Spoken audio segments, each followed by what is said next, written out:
Hey math people, what do we have for you today? So, if you are a student that has finished Calc 1 and Calc 2 or AP Calc BC, maybe you're taking Calc 3 and it's been a long summer and you forgot some stuff. Well, what I have for you are the essentials. The Calc 1, Calc 2 essential skill set. I mean, there's other skills, don't get me wrong, but just in a nice like 10-page, 10-chapter, 1-page per chapter format, I got a little review of sorts. So I'm calling it a boot camp. I'm calling it a prep for multivariable or Calc 3 boot camp, or the Calc 1, Calc 2 essentials crash course, however you want to call it. So it's not all of Calc 1 and Calc 2, that's for sure, but it's a lot of the skills that you'll see within Calc 3. So that's the focus here today. I'm gonna go through it. You should do that with me. All right, let's math on. Let's do some math. This is gonna take a minute, so I gotta mentally prep. Okay, starting from the top. 1A, let's go. So starting off light, differentiating each of these with respect to x. You gotta know basic derivatives, power rule, of course.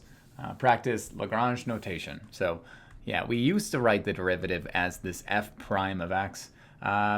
We'll likely throw that away. So just a little last hurrah with it. Remember power rule, you take that power that the variable is raised to, you sneak it on up front, you subtract it by 1, so 2 minus 1 is 1. And then we do the same thing thereafter. The derivative of a constant is 0, so for the first one, 2x minus 3. Over here we see a product in play. I could choose to multiply it out, or I can do this thing called the products rule, if you remember that one. So I'd be keep first, and then derivative of second, so that's negative 2x, plus derivative of first, so that would be, 3 times 6, that one's rough, 18x squared, plus 2, and then derivative, or keep second. So we already took the derivative of the first. So how that goes one last time. Derivative of either one. So I did derivative of the second and I kept the first, and then I did derivative of the first and I kept the second. All right, looking at the next one, you can see the quotient at play. We're gonna go through that. So f prime of x, remember how the song goes, low d high minus high d low all over low squared, however you learned it. So in this case, low is x cubed plus 1, d high is just gonna be 10x, and then minus high, which is that 5x squared, and then d low is just 3x squared. I'm not simplifying these algebraically, mostly because I don't want to, but then also primarily because it doesn't really do much, and this is all over low squared here. So could I, distribute the 10x and make that a 15x to the fourth as that last term in the numerator? Sure, I just kind of don't want to. Yeah.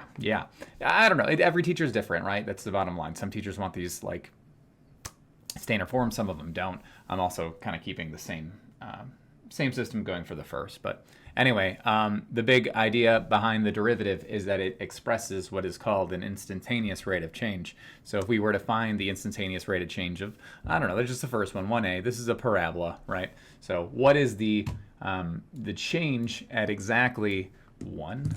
Right, so we got x squared minus 3x plus 1, right? If I were to make this a function and find that f of 1, what is that? So that'd be 1 comma negative 1. What's my instantaneous rate of change right here is really what this is asking. Surely we should be getting a negative value, right? We can see that it's looking to be, if I zoom in a whole lot, you get this thing called local linearity. It looks like it's a downward slope, right? And we do get exactly that, right? You plug in the 1 here, 2 minus 3 is a negative 1.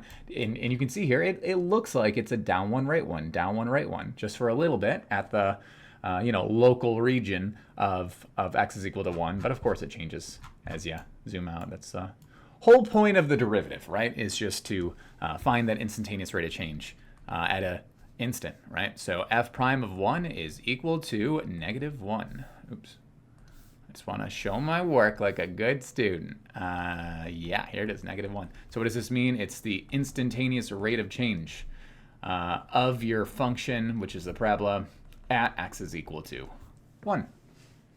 All right, so the most important derivatives, in my opinion, this is definitely an opinion-based thing, for Calc 3 are these 5 on top of the power, product, quotient, chain. We'll see chain in a moment. But I don't know. Do I think you need arc cosecant, the derivative of that, for Calc 3? No, and that's why it's not here. But I don't know. To each their own. Some calc teachers might be a little more intense about it. For me, these 5 will do. So derivative of sine is sine is cosine. Derivative of cosine is negative sine. Derivative of tangent, I kind of just stop it there, is secant squared, and I'm like, yeah, that's enough for me. So secant squared x. Derivative of the log is 1 over x, and then derivative of e to the x is e to the x, right? So in my opinion, these are the ones you should know for the course. There's a world where maybe another function shows up, but if you're, at least in my class, I generally just stick to these. All right, so let's mix it up a bit. Let's practice with Leibniz notation, the better one, and differentiate each with respect to x. So Leibniz notation is the differentials, right? dy dx, and we're just doing power, product, quotient. So in this case, I just see a power, and then the definition, and I'm just pretty happy with that. Within the next one, I see a product between the two, so I'm going to run through products, and I'll change it up. So like in the last case, I did, I kept the first and I took the derivative of the second. Doesn't matter the order. Multiplication and addition are commutative, so we can go ahead and just write this as derivative of first 2x, keep the second, which is sine x, plus keep the first x squared, derivative of the second, cosine x. Yeah, follows the same pattern, just in a kind of like a 3 times 5 is equal to 5 times 3 kind of way.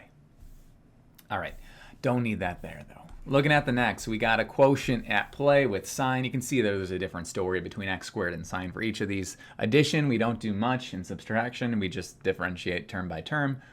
If there's a product, we do product. If there's quotient, we do quotient. So in this case, we're looking at dy dx, and we got ourselves a low d high minus high, and then d low. Actually, I like to put the linear terms before the trig. So low d high, and then minus high, which is going to be sine, and then d low is that 2x. So 2x sine x, and then all over low squared. Hopefully it's not too crazy if I just raise that to the 4th. X squared is x to the 4th. Okay, now we're going to do slightly more interesting ones here, a little more than just x squared and sine. I see a product. Oh, by the way, I'm just jumping to these, but what I recommend doing is maybe pausing before each round. So like I just jumped right ahead and I did 3, but like before we start 4, it's not a bad idea because this is ideally a review for you. You pause, you try, and then you see what you get, and see if it matches mine. And let me know if you see something wrong. I did them ahead of time, but I kind of just chicken scratched it. So made sure the problems came out nice. All right, looking at the first, I'm going to go ahead and write my product rule out. So it's 4 e to the x, and we'll just call this one the derivative. So we'll keep cosine x the same. And then plus, okay, we'll say this one's just keeping it the original. Remember, derivative e to the x is e to the x, and then we're multiplying by negative sine x. So this works fine. For whatever reason, I just feel like I need to rewrite this one as a minus. Just vibing that way today. Yeah, so for me, I'm cool with algebraic equivalences. Some other teachers aren't, so you got to figure out where you're at with that. All right, so dy dx, low d high minus high d low, right? So just a little bit more quotient rule action. You'll see it a few times in Calc 3. So low is x, d high is 1 over x, minus high, which is log x, and then d low, derivative of x is just 1, so I'll just keep it like that. Or maybe not, actually, because I see this cancellation of these x's here, and I want to rewrite this one because this is just a little nice to rewrite. This is all over low squared, which is x squared. So we're looking at a final answer here of 1 minus log x all over x squared. Kind of pretty-ish. Your beauty is subjective, right? Maybe all of math is beautiful. dy dx, last one. This is just a term-by-term differentiation. We got a plus in between, right? So we got a negative, what is 2 times 3? Jeez. I swear, like 50% of the time it's 8. I don't know. 2 times 3 is 6. 100% of the time it's 6. Negative 6x squared, and then plus that secant square x. Okay, that's it for round 3. All right, so we're going to try doing that thing, yeah? So every time I start a new round, you're going to pause and try before I jump right to it, yeah? So go ahead, give 4 a try. I'm not going to say it every time. You tried it, you paused, you unpaused. I'm going to do it now. You can see here I wrote each of these as like a slightly different function. I want you to practice Leibniz notation in its full glory. So the reason why, okay, so why is Leibniz notation the best? All right, if we look at like f prime here, doesn't really communicate to us like what my independent and dependent variables are. In this course, Calc 3, because that's what you're prepping for, multivariable calculus, we're writing functions z with respect to x and y. I can do w with respect to x, y, z. I can do r with respect to u and v. I have a lot of fun with switching up the variables at play. So just getting used to, say, in this case, this is a function where the dependent variable is z and the independent variable is y. So y is Leibniz notation the best. It clearly defines the dependent and independent variables. I don't know, I'll write it all, I guess. Variables are clearly, I don't know, visible, I guess we'll say. Visible.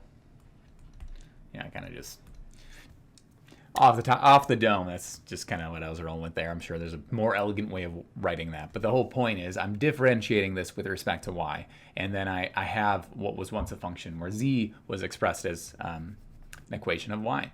So that's my dependent variable. Anyway, that's the pool, and the reason why we kind of drop Lagrange notation, and sort of. I generally just drop it. So I say I'm just going to commit to that. We drop Lagrange notation. We kind of lean heavily into Leibniz. Okay, so in this case we got dr d theta. We got a product rule case going on here. This should look familiar from polar coordinates, which you covered at the end of Calc 2. And I'm just going to go ahead and write the first out. Derivative of sine is the cosine. And then plus, okay, derivative of the first, which is, so negative cosine, that brings us to negative sine, so that's going to be sine, and then times sine. That looks a little goofy, is that it? Yeah, that's one way of writing it, at least. Anyway, I'm going to go ahead and do the last one here. You probably remember this from parametrics back in Calc 2. You can write this as dx dt, the derivative here. And I also see another product, but I don't want to do it. So remember, you can kind of skip product if you see an algebraic way out of it. So here I see this as t cubed plus t squared, and that's a nice, easy way to skip running through product there. I'm just getting 3t squared plus 2t. The way to go. All right, go ahead, give 5 a go. This time we got some other rules at play. These were all just differentiate each. Oh, we're finding the second derivative for each of these. All right, second derivative for each of these at 5. So take the derivative, then do it again. So for the first derivative here, we got, and I'm going to write this in Leibniz, so dr du. That would be, I could, if I want to, try to avoid using the quotient rule here by writing as e to the u times u to the negative first. It's your choice. This is probably the last time I'll run through quotient, so I'm gonna just do quotient here, one of the last times. So low is u, and then d high is e to the u, minus high, which is e to the u. D low is just 1, so I'm gonna just put this now all over u squared. Can I do anything fancy here? Make this a little prettier? Factor out an e to the u. I don't really see where that could help us all too much, though. So I'll just leave it as is. So if I write the second derivative, remember how that plays out. We put the square. The idea behind the second derivative is like d du of dr du. So that would be like, okay, sort of like there's 2 d's in the numerator and sort of like there's 2 differentials du in the denominator. So that's just the notation we use for it. It's just a notational thing. So second derivative with respect to u here, we're looking at, man, what are we looking at? Another quotient? Sure, right? So we'll do low, d high. So low is, I don't want to do a product though. All right, I'm just going to roll with it the way it is in this form. Whatever. Okay, we got low, d high. We got another quotient. Low, which is going to be u squared. And then we got d high, which it's got a product inside of a quotient. No fun. So we're going to have d high. So the derivative of high is going to be u e to the u, keep first derivative of second, plus 1, which would be the derivative of the first, and then keep the second, e to the u, and then minus e to the u. That'd be the derivative of this term. So this just kind of goes away, which is, I guess, nice. So that's a low, d high, took a minute. Minus high, hello, minus high, which is u, e to the u, minus e to the u. And then d low, derivative of low is 2u. And this is all over low squared, which is u to the 4th. So I guess at least these EU's cancel. And then we're just gonna leave it like that because I don't feel like writing it out any other way. Algebraically, it's good to go. All right, looking at the last, second to last one here, we have dy dt. Another throwback to parametric derivatives here. So we just have a product to start. So we're going to do keep first derivative of second, and then plus we'll do derivative of first, and then keep this second. We see that nice cancellation of the t's. So we're looking at 1 plus log t, and then if I get that second derivative, we're now looking at 0 for the first, and then just 1 over t for the second, which is a nice pretty derivative, at least compared to the last. And then the last one here, let's look at dz dx, just a few terms just kind of next to each other. So term by term differentiation, no rules other than just kind of power rule and definitions. We have 2x plus 4, derivative of cosine is negative sine, so negative negative turns to a positive. And then let's do it one more time, bringing us to 2, and then this is a constant, so that's 0, and then 2 plus cosine x. Derivative of sine is cosine. Okay, so really the last thing I want to take away with some of this notation-y stuff is that dx is an operator. You are applying ddx. So in this case, we were applying ddu to the derivative, which was the dr du kind of in this case. So the dr du here is the, or the dy dx, whatever it is the derivative in Leibniz notation. This is strictly the derivative. The first one is to like take the derivative. Second one is the derivative. Derivative. So I like to think about this as sort of like this one's the verb and this one's the noun. Okay, so use Leibniz notation starting forever, starting now. Okay. All right, chapter 2. So I mentioned the chain rule. I was trying to avoid it just a little bit, get our feet wet with some derivative rules first, and now we can jump to the chain. All right, so chain rule, if you remember how that goes, you take the derivative of the outer, you keep inner the same, you multiply by the derivative of the inner. So in this case, dy dx. Okay, so we have this x cubed plus 2 on the inside of the square. So I'm going to go ahead and take the derivative of the square. So let's bring the 2 up front, keep everything inside the same. It's raised to the first power, but no need to write it. Then multiplied by the derivative of the inner, in which case that would be times 3x squared. You can make this a 6x squared. For me, I don't know, that seems like easy math just to kind of roll with it there, but you do you in terms of the simplification. All right, looking at the next, we have x cubed plus 2, that same expression, but now raised to the 1/2 power since we have that square root. So if we're going to write this, we're going to write this as dy dx 1/2 of x cubed plus 2 all to the negative half. Remember that chain rule is in place, so we still have that multiply by 3x squared going on there. If I want to make this a little prettier, I can. This is fine, but I don't know. Remember, the math is beauty is subjective here. I like it a little more when I write it as 3x squared all over 2 square root x cubed plus 2, just writing that rational exponent as a radical down in the denominator since it's negative. You do you. All right, the last one here in this row with this x cubed plus 2 term, I can write this as x cubed plus 2 all raised to the negative first. I could run through quotient if I wanted to here. I don't want to. I want to do chain rule, so I'm going to write this as dy dx is equal to negative 1 times x cubed plus 2 to the negative second, multiply by that 3x squared. Every time you saw the inner function, multiply by that 3x squared. And sure, why not? Let's write this a little nicer. So we have negative 3x squared all over x cubed plus 2 squared.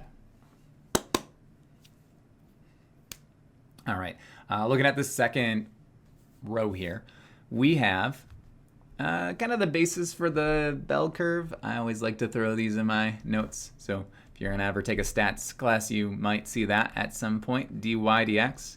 All right, here we got the inner function as the negative x squared, and we have the outer function as e to the negative x squared. So we're just multiplying by this negative 2x. You can write it this way if you'd like. Either or, doesn't matter to me personally, but that's how you'd write the first. Looking at the second, we have the cosine of x now, all raised to that negative 1/3 power. So if I'm going to write dy dx, that's going to be 1/3, keeping cosine inside now. 1/3 minus 1, that one's tough. Negative 2/3, right? So negative 2/3 power multiplying by that derivative of cosine, which is negative sine. If you want to be fancy, this is negative sine all over 3 and then the cube root of cosine squared. You can write it that way if you'd like. Up to you. But either or is algebraically correct. Yeah, looks that way. All right, last one, we have log of tangent of x. Sure, so if I'm going to go ahead and run through this one, we have another dy dx, and we have 1 over tangent of x. So I did derivative of outer, and I kept inner the same. Then I'm multiplying by that secant square x, which I guess you can rewrite this as cosines and sines. Hopefully I don't regret it, though. This would be, I'm probably going to regret it. This is going to be cotangent times secant squared, so that would be, what's cotangent? That's cosine over sine, right? So it's cosine x over sine x, and then that's multiplied by 1 over cosine squared x. Sure. So at least we get some cancellation of the cosines. This cosine is going to cancel with this square. So we are left with just 1 over sine and then 1 over cosine, which is cosecant x and secant x. One way of writing it, right? All right, done with just the normal chain rule. I'm going to move on to power, product, quotient, and chain all together at once. Okay, I said maybe we're not done with quotient yet. All right. So yeah, just throwing some chain inside of some of these other rules just to get us like super in shape, super loose, ready to go when we see power rule for the first time, please. We're probably going to jump into... You'll probably see the derivative right away with vector functions, space curves right away. All right, I'm going to go ahead and write this product rule out, though. Here you see this chain inside of a larger product. So I'll do keep first or derivative first, doesn't matter. I'll just say keep first, and then I'll do derivative of second. So that's going to be cosine of 2x to the 4th. And then times that 4 times 2 is 8, 8 cubed. Right, and then we got plus, we'll say derivative of first, which is that e to the x, and that sine of 2x to the 4th, that's your keep second. So one last time, derivative of first, or derivative of second was the cosine 2x to the 4th, and then chain rule was multiplied by the 8x cubed, multiplied by keep first, and then plus derivative of first, and then keep second. Cool. All right, next one, we do got a quotient. Not many of these left, I swear. All right, we got a chain inside of a quotient, so we got low, d high, so that's going to be derivative of sinus cosine, so it's cosine of e to the x. So I said derivative of high, so that's going to require the chain rule. So I did derivative of outer, keep inner the same, and then multiply by e to the x, and then minus high, which is sine of that e to the x, d low, which is going to be multiplied by 8x cubed. All right, this is all over low squared, which we can handle that one. So that would be 2 squared is 4, and then x to the 4th squared is 8. Power of a power, you multiply out those exponents. All right, looking at C. This one is, so first was the product, then it went quotient, and this one's just got nothing in between. It's just a minus, which is as good as term by term. So we just have dy dx here. We got a chain rule going on here, so let's keep the first derivative of, or keep everything, because it's a chain rule, and the derivative of e to the blah is e to the blah. And then derivative of the inner was x to the fourth, so it's multiplied by 4x to the third, and then minus that cosine of x. This is just fine, but I want to clean it up just a little bit. This is 8x to the third, ex to the fourth minus cosine x. Okay. All right, for the next few, I want to do some math that'll make it like a little easier to play with some of these expressions. You'll see what I mean right away, because I want to rewrite this as e to the negative, so I can bring it up to the numerator, e to the negative 3x minus 1. So what I did, and I guess I can show that like middle step. I'm bringing this up to the numerator, so I'm going to make the exponent negative. So if I have a negative quantity of 3x plus 1, that's just e to the negative 3x and then minus 1. I don't know. This just looks a little easier to take the derivative of, because when I run through dy dx here, it's going to be the same, right? Because I just don't want to do quotient rule, right? I want to avoid it. So I have e to the blah, right? And then multiply by the derivative of that blah. So derivative of inner is just negative 3, right? So I can just say negative 3 over, I could bring this back down if I want to, but it's not necessary. All right, next one, can I do any fancy trick to make it a little nicer?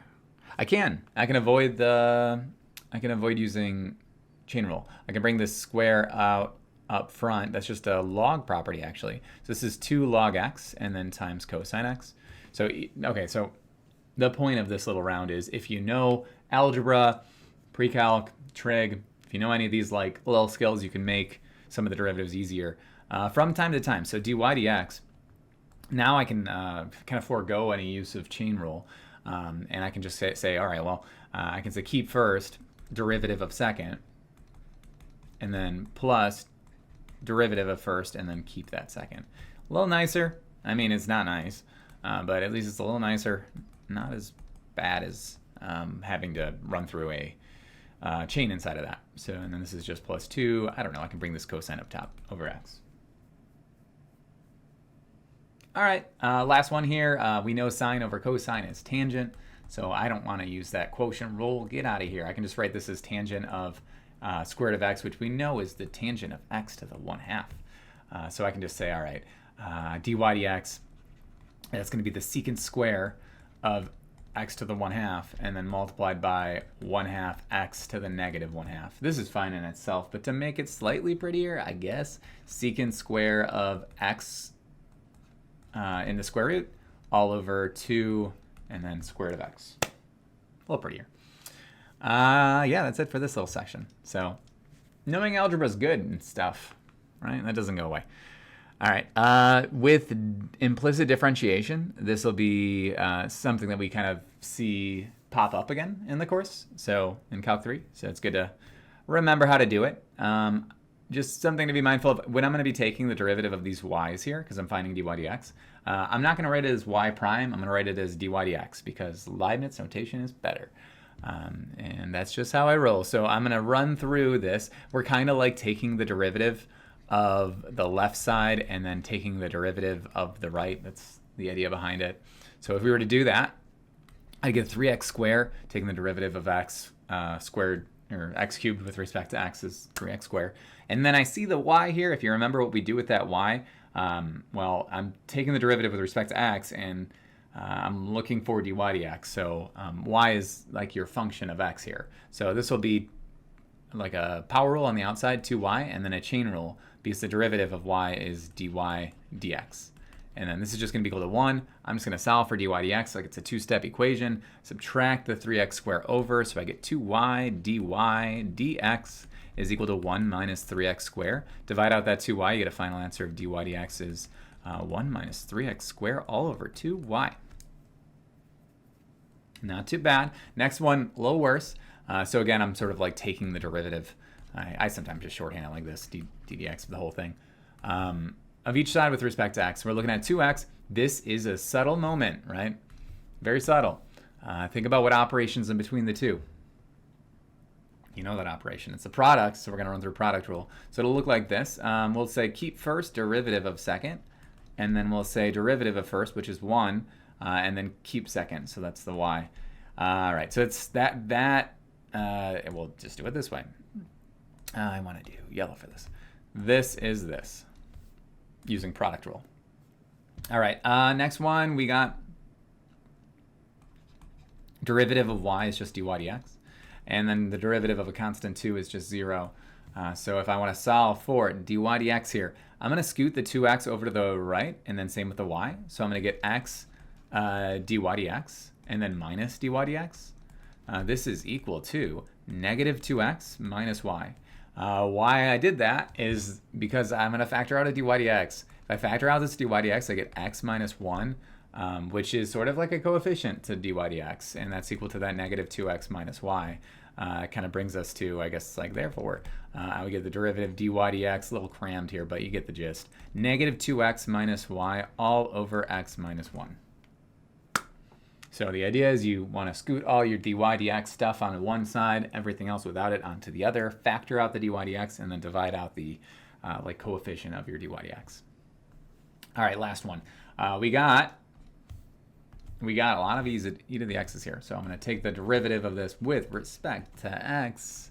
And we got e to the x. And then, okay, what's going on here? Y is a function of x, yeah? So we have e to the y. So that's the derivative of the outer.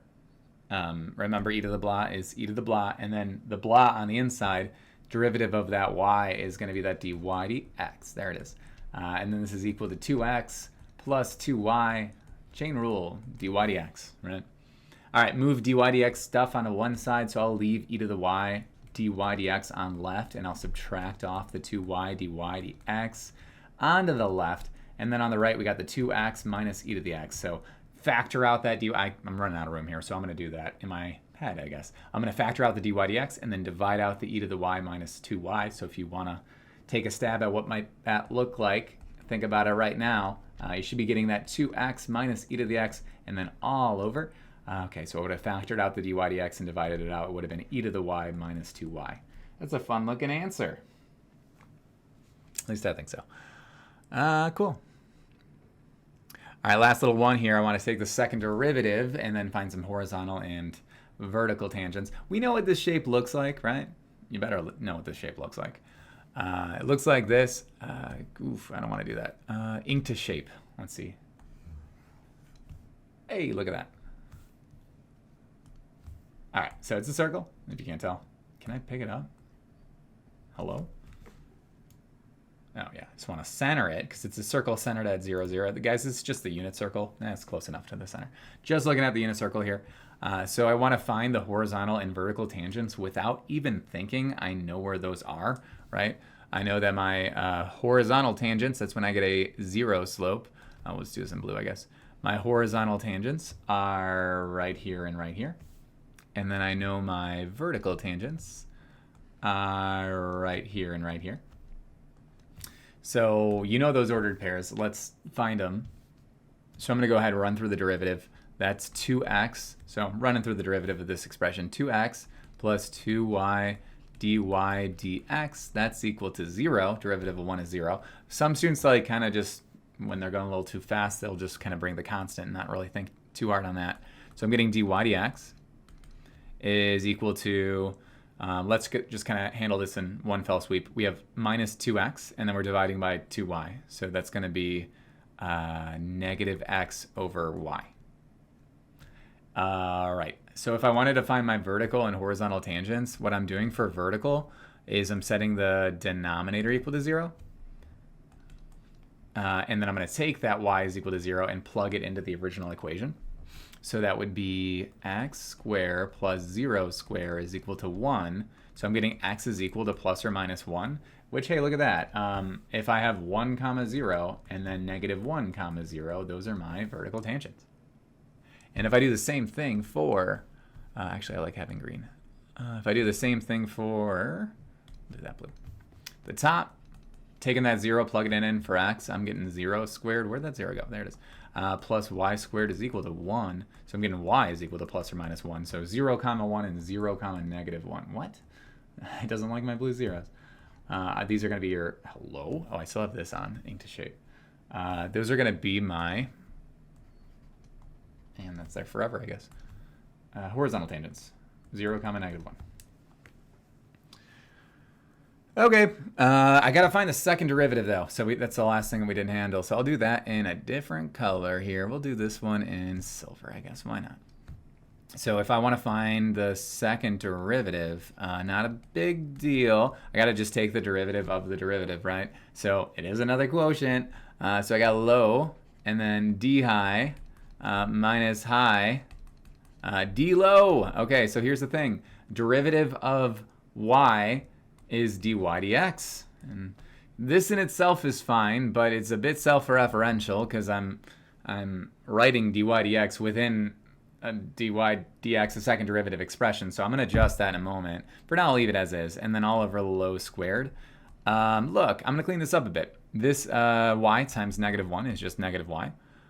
And then this is going to be, well, it'd be a negative negative, so that would make it a plus. But then I'm going to replace this dy dx with negative x over y, because dy dx is literally equal to negative x over y. So it's going to then go back to negative. So it'll be minus x and then x over y. So one last time.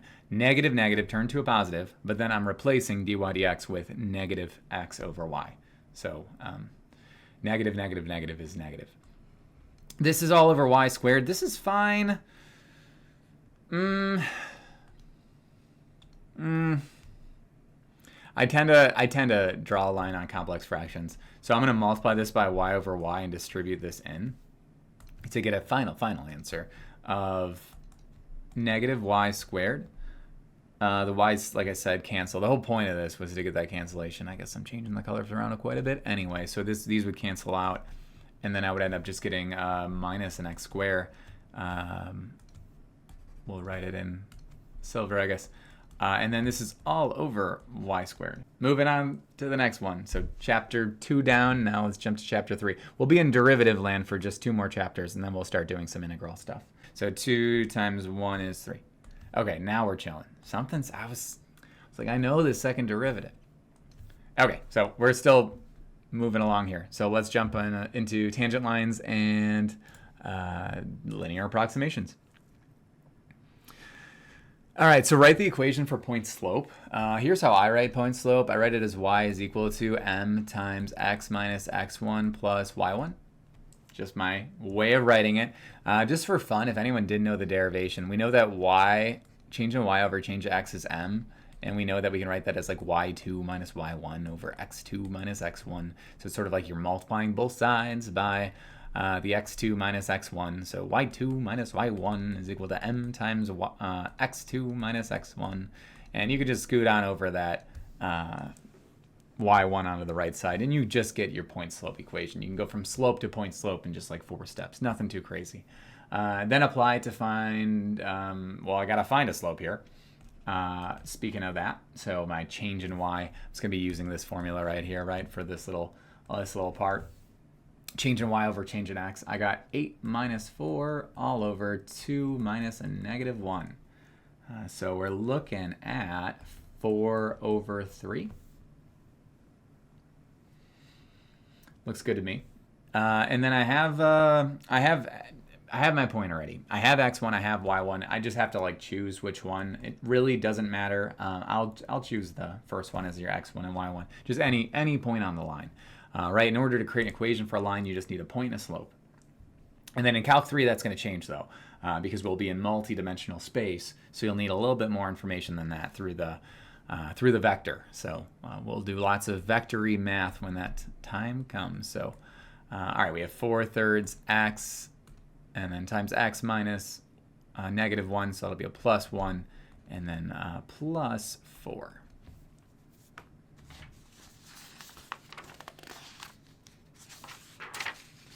Looks good to me. Looking at the next section here, we got tangent lines. So we're really just borrowing this idea of point slope, but we want it to be, this instantaneous rate of change at that x moment. So in this case, we have another parabola, and we're just finding that instantaneous rate of change at 1. And then we're going to use that as our slope, and then we do have to find the x1 and y1 though, unfortunately. So I'll just go ahead and do that first. I'll just plug in y1 for x and then solve for y. So this will help me get what my y1 is going to be. I have my x1, but I have to find my y1. That's tough math. What is 1 minus 3 plus 1? Negative 1, right? Did we do this one earlier? No, we probably did. So we can, we did. That was this one up here, right? Yeah. So we already had the derivative at 1, right? It was negative 1, and that's where we're finding the tangent line. But we'll just go through the motions again. So we already found it earlier. We saw that dy dx was just 2x minus 3. So if you were, here's just how the notation would work. You're just like plugging in, evaluated at x is equal to 1. That's maybe how you would write it for Leibniz instead of Lagrange. So that'll be the primary takeaway. We saw that it was at negative 1, right? 2 minus 3 is negative 1. So then, therefore, we have y is equal to, well, we have that slope of negative 1, and then times x minus this 1 here, just using point slope, and then plus that y1, which we have found to be this negative 1. So minus 1. Okay, so this minus 1 is the y1, and then this negative 1 is the m. Okay, so same thing. We're just going to find a different moment, the tangent line. I mean, it's nice to just kind of see it. I'll show maybe just one time, right? So we already graphed it, but I already erased it. X squared minus that 3x plus 1. Writing out that tangent line, we have negative x minus 1 and then minus 1. We can see here that's my point of tangency, right? Borrowing that slope at that moment and then writing it on forever thereafter. Remember, the idea behind the tangent line is that if you zoom in quite a bit, you get that local linearity, so they look like they're the same. All right, so we'll kind of extrapolate that into higher dimensions. That's kind of the idea behind Calc 3. Instead of the tangent line, wonder what it could be. All right, for the next dimension. All right, I'm going to go through the next few. So y4 of this will be 4 squared minus 3 times 4 plus 1. 16 minus 12 is 4, so that's just going to be a 5. Finding that dy dx evaluated at 4, that would just be 5 as well, right? Oh, wow, that's funny how that worked out. That's just like a coincidence, by the way. This doesn't always happen. We'll see it not happen within C and D, I swear. So we're looking at a final answer of y is equal to, well, it'll be this 5 for the slope, and then x minus 4. And then plus this 5 for the y output. So it doesn't always happen. It's actually very rare that it happens. I guess it always happens for e, right? E to the x. It's the only function that always happens for. All right, looking at c. All right, so if we were to take the derivative here, well, no. Let's go ahead and plug in our 1 first. So y1 is natural log of 1. So the natural log of 1 is none. So negative 0 is just 0. And I'll go ahead and I'll find dy dx. That's going to be negative 1 over x. So if I plug in my 1, dy dx evaluated at 1, I'm just getting a slope of negative 1. So then therefore I get y is equal to, here's my slope, negative 1 times x minus this 1. And then it's like plus 0. You don't have to write the plus 0, but just going through the motions, yeah. All right, last round. We got y of pi over 3. So that's going to be sine of pi over 3. And that's my dog, who is just saying hi to the neighbors. We got pi over 3. What's going on at pi over 3 here? That would be the 1/2 comma root 3 over 2, right? So for sine, that's going to be root 3 over 2. And then for cosine, which is going to be that derivative, right? That's going to be the 1/2, right? So when x is equal to pi over 3, plugging that in for cosine, so that's going to be a 1/2. And then I got everything I need. So then therefore we're looking at y is equal to 1/2 times x minus pi over 3 plus a root 3 over 2. All right, enough tangent lines. Well, not really, because linearization is essentially the same thing as a tangent line. Tangent line is like the bread and butter move. Probably a little overkill on tangent line stuff, but it's what it is. You can skip some of this if you'd like. But there is a good lesson here. So if I were to graph these parabolas, which I'm definitely not going to graph with too much fidelity here. This is just a parabola shifted down one, and this is just a parabola shifted up one and is negative, so it's pointing downward. If I were to draw a tangent line, which I'll do in, what color have I not used? We haven't used purple yet. So if I were to draw a tangent line anywhere, literally anywhere, so it could be here. I just didn't like my angle of approach. It could be whatever, I'm just gonna roll with it. It could be here, it could be here, it could be here. The whole point is that each of these tangent lines, when we're U-shaped, are below the curve. And then for the second one, when it's like N-shaped, if I draw a tangent line here, I can draw a tangent line here, I can draw a tangent line here.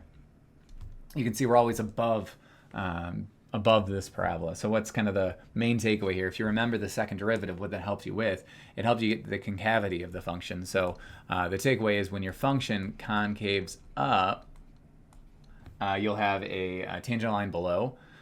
So this kind of like implies the tangent line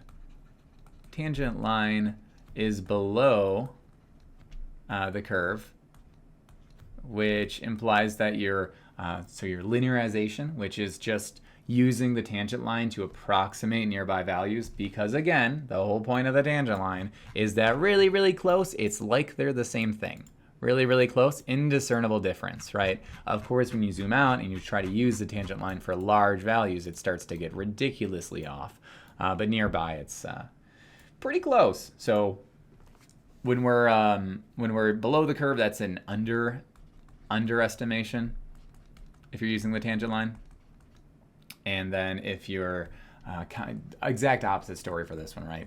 If it's concave down, your function that you're trying to approximate using that linearization of your tangent line is going to be above the curve, which is an overestimation.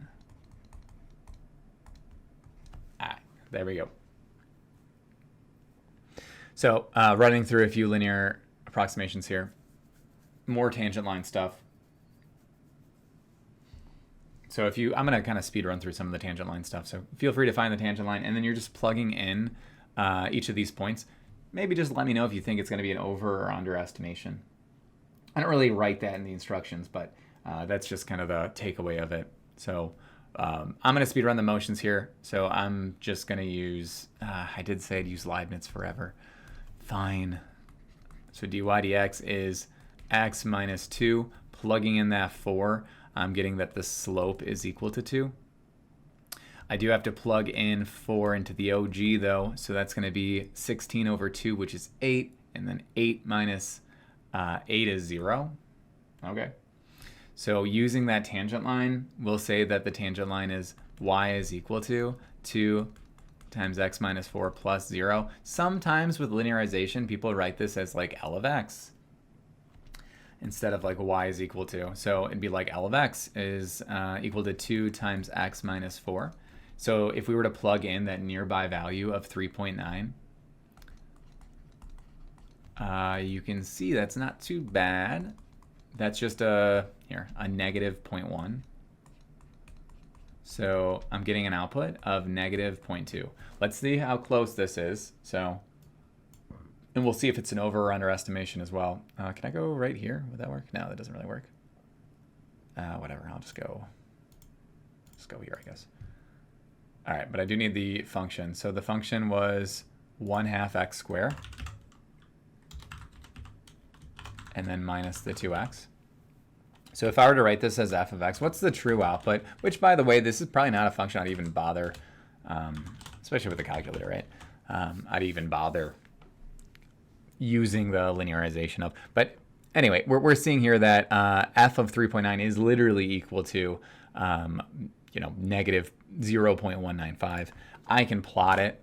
So 3.9 and then comma f of 3.9. That's over there. But if I were to have used the linearization, which, I can write it as L of x, why not? Actually, I think it even takes capital L's. So that was that 2 times the x minus 4. So when I find that L of x, which we already found, it was negative 0.2, and I can plot that.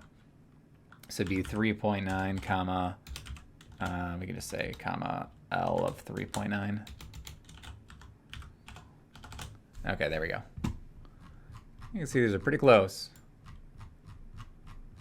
Pretty close, pretty close. The point of tangency was at 2. No, point of tangency was F4. There it is. Yeah, point of tangency was right there. So, these are pretty close neighboring values to one another. We saved ourselves from having to do 3.9 squared and cutting that in half, which is a little hairy. Oh, the last thing is this an over or underestimate? Well, it's a parabola, and it's an upward pointing parabola, so we kind of zoom out, get that bigger picture. The tangent line is below the curve, and you zoom back in and you see, yeah, okay, well, the actual value is right here, and below it is that linearization. So when does this come in handy? Generally when your function's much more complicated, so that way you can kind of avoid kind of nastier computations. All right, last little two. So running through the derivative here, we got 3x squared. So that would bring us to a slope of just 3 when you plug in a negative 1. If you were to have found f of negative 1 shoots back out. So then I get my tangent line of y is equal to 3, and then times that x plus 1, right? Because you have a negative to make a positive, and then a minus 1 here. Cool. So if I have L of x, I can just write it like that, or I can distribute. It doesn't really matter. Algebraically, it'd be all the same. I'm going to go ahead and plug in that negative 1.2. See what shoots out. Math's not too crazy, right? Because we got negative 1.2 plus 1, so that's a negative 0.2. Negative 0.2 times 3 is negative 0.6. So that's negative 1.6. And just knowing the concavity of this shape, at negative 1, we're actually concaving down, right? That's how the cubic looks. The cubic looks like this. So at negative 1, we're U-shaped, so this would be an overestimation. So whatever f of negative 1.2 is, it would be slightly lower than this negative 1.6. Okay, last one. So if I were to move through the derivative here, I got negative sine x. And I'm plugging in 0, so that's not going to make a whole, not going to be that useful. It's going to be kind of a fun tangent line here. At least I think. So if I were to, let's do it. Plug in 0 here. Well, getting 0. Think about how cosine behaves. Cosine behaves like this. So the tangent line, I don't know why I'm using rainbow for this, is going to have a no slope. It's going to have no slope here. So we will have f, we got to compute that first, f of 0. Cosine of 0 is just equal to 1. So we have y is equal to 0 times x minus 0. That just nulls away. Plus 1, that's gone. So L of x here is literally just 1. And that should make sense, right? Just kind of showing it to you graphically, right? If I were to graph cosine of x, and I'm coming up with the tangent line, at 1, right? I can actually just literally zoom in. I can tell a 5th grader to zoom in and be like, hey, what does that look like? Well, it looks like a flat line at 1, right? And that's exactly what it is, right? The tangent line at that point. So, you plug in your 0.1, who cares? The output's still 1. And of course, you can kind of just see we're concaving down, so this is an overestimation. I'm done with this. That was a little overkill on the tangent line stuff, but ideally you're feeling pretty strong on this. So moving on to critical points, Extrema, second derivative test. Okay, almost done with the derivative work. Last chapter here, critical points, Extrema, and derivative test, and then we'll move on to some integration. All right, for finding critical points, we're really just taking that derivative and setting it equal to 0. So gonna do that. Let's go ahead and take the derivative here. So that's going to be negative 6x plus 12. I'm just going to automatically set each of these to 0, just kind of roll with it right as we go. And then just solve. And then also consider points of non-differentiability as well. That's how we find our peaks and valleys, our extrema. So I'm going to go ahead and solve by moving the 12 over and then dividing by the negative 6. So we're just going to get x is equal to 2 for the first one. No points of non-differentiability. Looking at the next, we got cubic, so that's another polynomial, so there's also no points where we're going to have any non-differentiabilities. I got, man, 2 times 3 is not 8. That one's a tough one. We got 6x squared plus 18x minus 24. I can factor out that 6 and then divide it out. So that's going to be x squared plus 3x and then minus 4. Is that factorable? I think it is, right? X plus 4 and then x minus 1. So you're getting x is equal to a negative 4 and 1. Looks good to me. All right, next one, I got a product if I wanted to write it out twice, or I can use chain. I think that's the better way to do it. I got 2 times x squared minus 2x and then multiplied by 2x minus 2. Sure. I can just use zero product property right away. I can divide out this 2, and then I can just set each of these factors equal to 0. So I have 0 is equal to the x squared minus 2x, and then I have the 0 is equal to 2x minus 2. This one's not too bad. I'm just getting 1 from this one. And then the second factor, I can factor out that x and get x minus 2. So I'm getting 0 and 2 from this one. 0, 1, and 2. All right, looking at the next one, we got a chain rule again. So we're dealing with 0 is equal to, so let's just go ahead and write the expression itself and then multiply by the derivative of the inner. So that's going to be negative 4x and then to the third. I can set each of these equal to 0. You don't really get much from the first. E to the blah can never equal 0, so you get no solutions from this one. But from the second factor, negative 4x cubed is equal to 0, you at least get 0 out of this, right? The cube root of 0 is just 0, so you get one solution out of it. Okay, yeah, and no non-differentiabilities within any of these so far. I wonder when it's going to pop up. Sort of now-ish, because if I take the derivative here, remember we can rewrite this as 6 minus x all raised to the 1/2. So it's going to be 1/2 of this expression to the negative 1/2 times the negative 1. Well, you're going to get 1 here, because as I set this equal to 0, you're going to notice that negative 1 over 2 times the square root of 6 minus x is never equal to 0. I cannot solve for any value. There's no value for x here that would make this equal to 0. But it is going to help me find my non-differentiabilities. If we think about what this graph looks like, this is a square root, which has a certain type of non-differentiability. Right? I'll go ahead and show you what it looks like. The square root of 6 minus x. Looks fine for the most part, right? But, whoa, hello. Right over here we have our non-differentiability. We have a vertical tangent here. So you can also run into cusps or corners for critical points. So the way we find that, we just set that denominator equal to 0. This is going to help us find those non-differentiabilities. We could have looked at it graphically, right? We can see where that value, that x value lies. It's just at 6, right? But we can solve it out as well. Divide the 2, square it, you get 6 minus x is equal to 0, so I'm getting a critical point at 6. So there were no moments where the derivative was equal to 0, but we had a vertical tangent at that point. And then for this next one, we can just kind of forego it. You could write it, which I don't want to work it out this way, but I guess I can do it in gray. You could write this as the square root of 5x plus 15, all squared. But you're going to run into the same scenario where there are no moments where the derivative is equal to 0. Let's just think about it in terms of like what the graph might look like. Well, I know it looks like a V. I can pluck out that 5, and I can scoot it over to the left 3 units, and you're going to get something, 1, 2, 3, you're going to get something like this.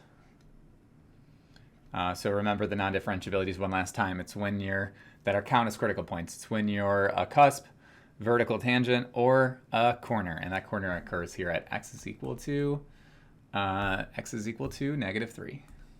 And I'll just like circle it in purple here. This is a corner. And this is a vertical tangent. If I can spell. All right. Enough for just normal setting derivative to 0. How about we just utilize what that helps us find? Helps you find increasing, decreasing intervals, mins and maxes. You do that with the second derivative, gives you concavities and points of inflection. So I'm going to do that. Find an f prime here. I want to write it as f prime. I know I said not to anymore, but deal with it. All right, so for whatever reason, I was actually trying to avoid writing it that way. 2x squared and then minus 2x minus 12. I can set this equal to 0. This will help me find, maybe I'll do it this way because it seems like fun. So using that first derivative, that's going to help us find all of these little moments here. So I'm going to set it equal to 0. I'll factor out the 2 to get that x squared minus x minus 6. And I should get x minus 3 and x plus 2 here. If I divide out that 2, it's gone from the expression. So don't have to worry about that. So I'm getting -2 and 3. All right, so these are my critical points. In order for me to determine whether they are mins or maxes, what we've done back in the day is we drew a number line. And that number line would be specifically for f prime. And we would just think about numbers to the left and right. We're kind of done with these days, but the concept is still important moving forward to Calc 3. It's just a matter of the fact that we're not really graphing over lines anymore. We're graphing over planes and beyond. So we kind of move into a different idea, which is why I'm going to force you through the second derivative test, if you remember that one a few times, because that'll be our friend in Calc 3. But anyway, this is a good throwback. That'll be conceptually at least important. So if I were to play around with this, I want to plug in 0. If I want to plug in 0, a negative would shoot out. And if I plug in like a -4, a negative would shoot out. If I plug in like 100, positive would shoot out. So I'm getting negative in the middle and pluses on the sides there. So if I think about whether or not -2 is a min or a max, if my slope goes up and then down, so positive and then negative, that would be a max. So that's going to occur at -2. And then my min is going to occur at that 3. The way we can get those values, we can just plug them back into the original. And I don't feel like doing that math by hand, so I'm going to ask Desmos to do it for me. So if I have this f of x is 2/3 of x to the 3rd minus x squared and then minus 12x. I just want to plug in those numbers. I want to plug in -2 and I want to plug in 3. So I'm going to take the fraction for that. 44/3 is the max, and then -27 is the min. Yeah, looks good to me. 44/3, and then the max is -27. Okay. All right, and we also get the increasing and decreasing intervals off this. I'm going to just stick to parentheses to just make the problem a little more straightforward. So I'm going to go -infinity to -2, and then I'm going to union that with 3 to infinity. Some teachers might use brackets here. The brackets are technically more right, but we're not going to make that the point of the video. And then the decreasing, so negative, is -2 to 3. If we want to run through the second derivative, get my concavity points of inflection, we can. So we're going to get 4x and then -2. So coming up with that point of inflection, we're going to be setting this equal to 0. I'll do this in, I don't know, different color. We'll do it in light blue. So that's going to help us with this little section. Setting that one equal to 0. Point of inflection at 1/2.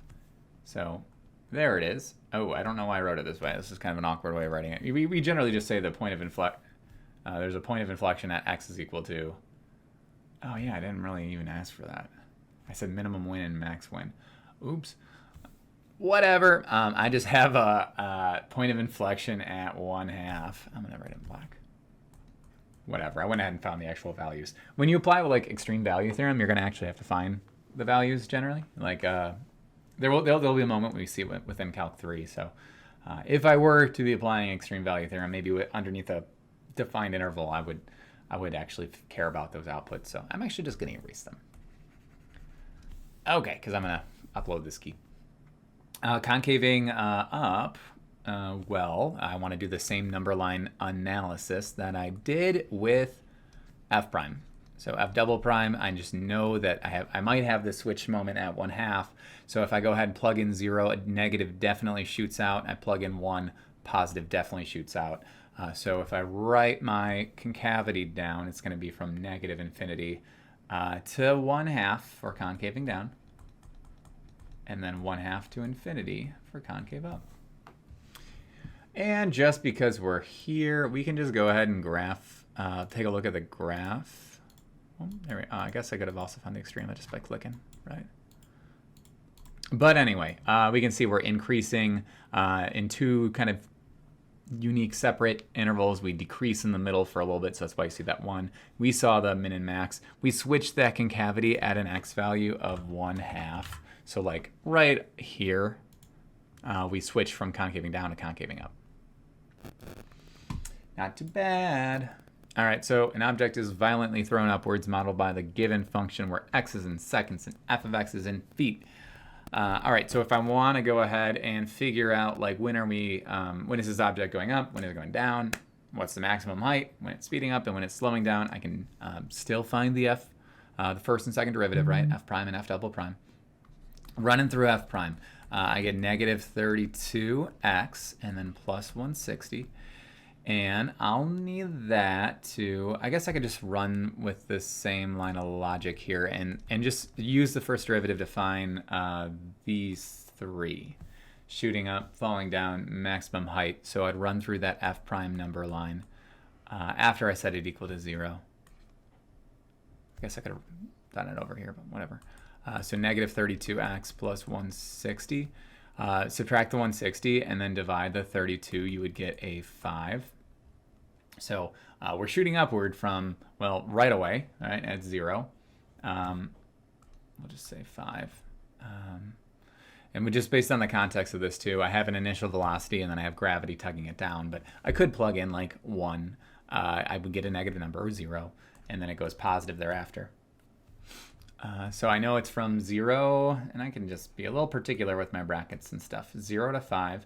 And like, okay, well, you can technically argue that, I didn't really say like time starts at 0, but just using our common sense here. Like I could say it's falling forever, but ideally we hit the ground at some point, right? So if I were to try to figure out like that ground hit moment, I would just set this original function equal to 0 to figure out when that would happen. This is like maybe like not a fully rigorously defined problem. It's just going to help us recall some particle motion ideas that we're going to need quite a bit within the first few sections of this course with vector functions. So I'm going to go ahead and just graph it and figure out where the ground is. Just setting this equal to 0 should be at 10, right? If you set this equal to 0, you can factor out the x to get the x is equal to 0. And then it goes up. What goes up must come down. We see that it hits the ground at 10. So either 5 to infinity or 5 to 10, however you want to maybe interpret that. So it's falling down and hits the ground here at 10. So like I said, we'll just keep things parentheses to kind of keep things a little less rigorous. I want this to kind of just be a little light overview.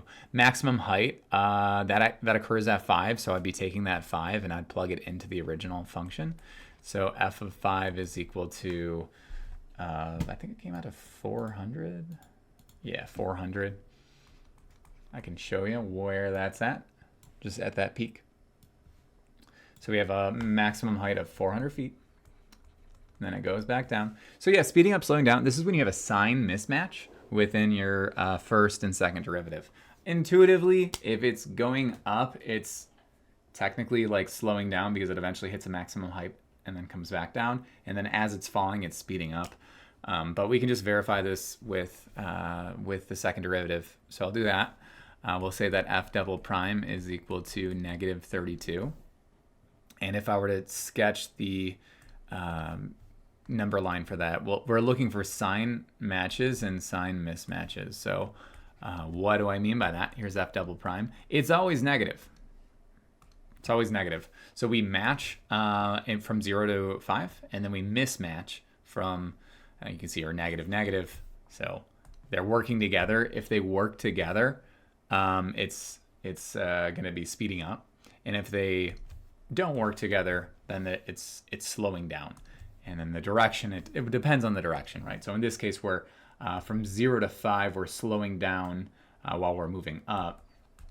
And then we're speeding up when we're going down. 5 to 10, we'll say. Fun.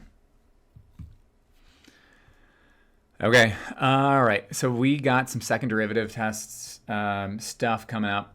Reason why we have to move to this test, which you may have forgotten about, honestly, is because we can no longer use a line in Calc 3 since we're dealing with more variables than just one single variable. We have multivariable functions, which, however many variables is your input would be the domain. So no longer a line. Apply the second derivative test. So what the second derivative test looks like, you take the first derivative, you find the critical points, and then you would plug in those critical points into your second derivative. If you're concaving up, your critical point is going to be a minimum. If you're concaving down, your critical point is going to be a max. So I'm going to go ahead and just find that first derivative. So f prime we're dealing with, okay, 2 times 3, 6x squared, plus 6x minus 12. Setting that equal to 0, factoring out that 6, I get x squared plus x minus 2. And I'm getting two answers here. I'm getting a plus 2 and a minus 2, minus 1. So here are my critical points at negative 2 and 1. So when I plug this into f double prime, which is 12x plus 6, we can see that f prime double prime of negative 2. I don't care what it is. It's negative. That's what I care about, right? So it's 12 times negative 2, which is negative 24, and then plus 6. That's too hard for me. I'm going to just say this is less than 0. So then, therefore, we'll have it's concaving down. So we're going to have a max at that moment. Yeah, we can look at the graph too to kind of verify that. But we'll have a max there. And then f prime of 1, that's just positive, right? 12 plus 6, that's a greater than 0. So therefore, x is equal to 1. We'll write it this way. We'll say has a max. And then if you're concaving down, of a min, so x minus 1 has a min. And let's graph it for fun. So just to kind of verify, see how this lays out in real kind of visual practice, I guess. And then minus 12x. You can see, okay, all right. We got that max at negative 2. Yeah. And then we have that min at 1. Relative, right? These are local or relative, not absolute, because it keeps going. Yeah, it keeps going up and then keeps going down. We really can only find those absolute extreme using extreme value theorem, so you'd have to have like a domain restriction of some sort. All right, doing the rest of these.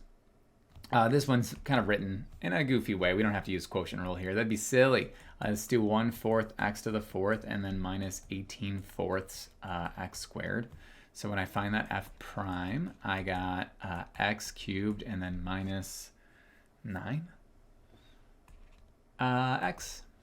So I should be getting three solutions here, because when I set this equal to 0, I got x and then x squared minus 9. Yeah, look at that. I got x times x minus 3, x plus 3. So I have 3 critical points. Here they are.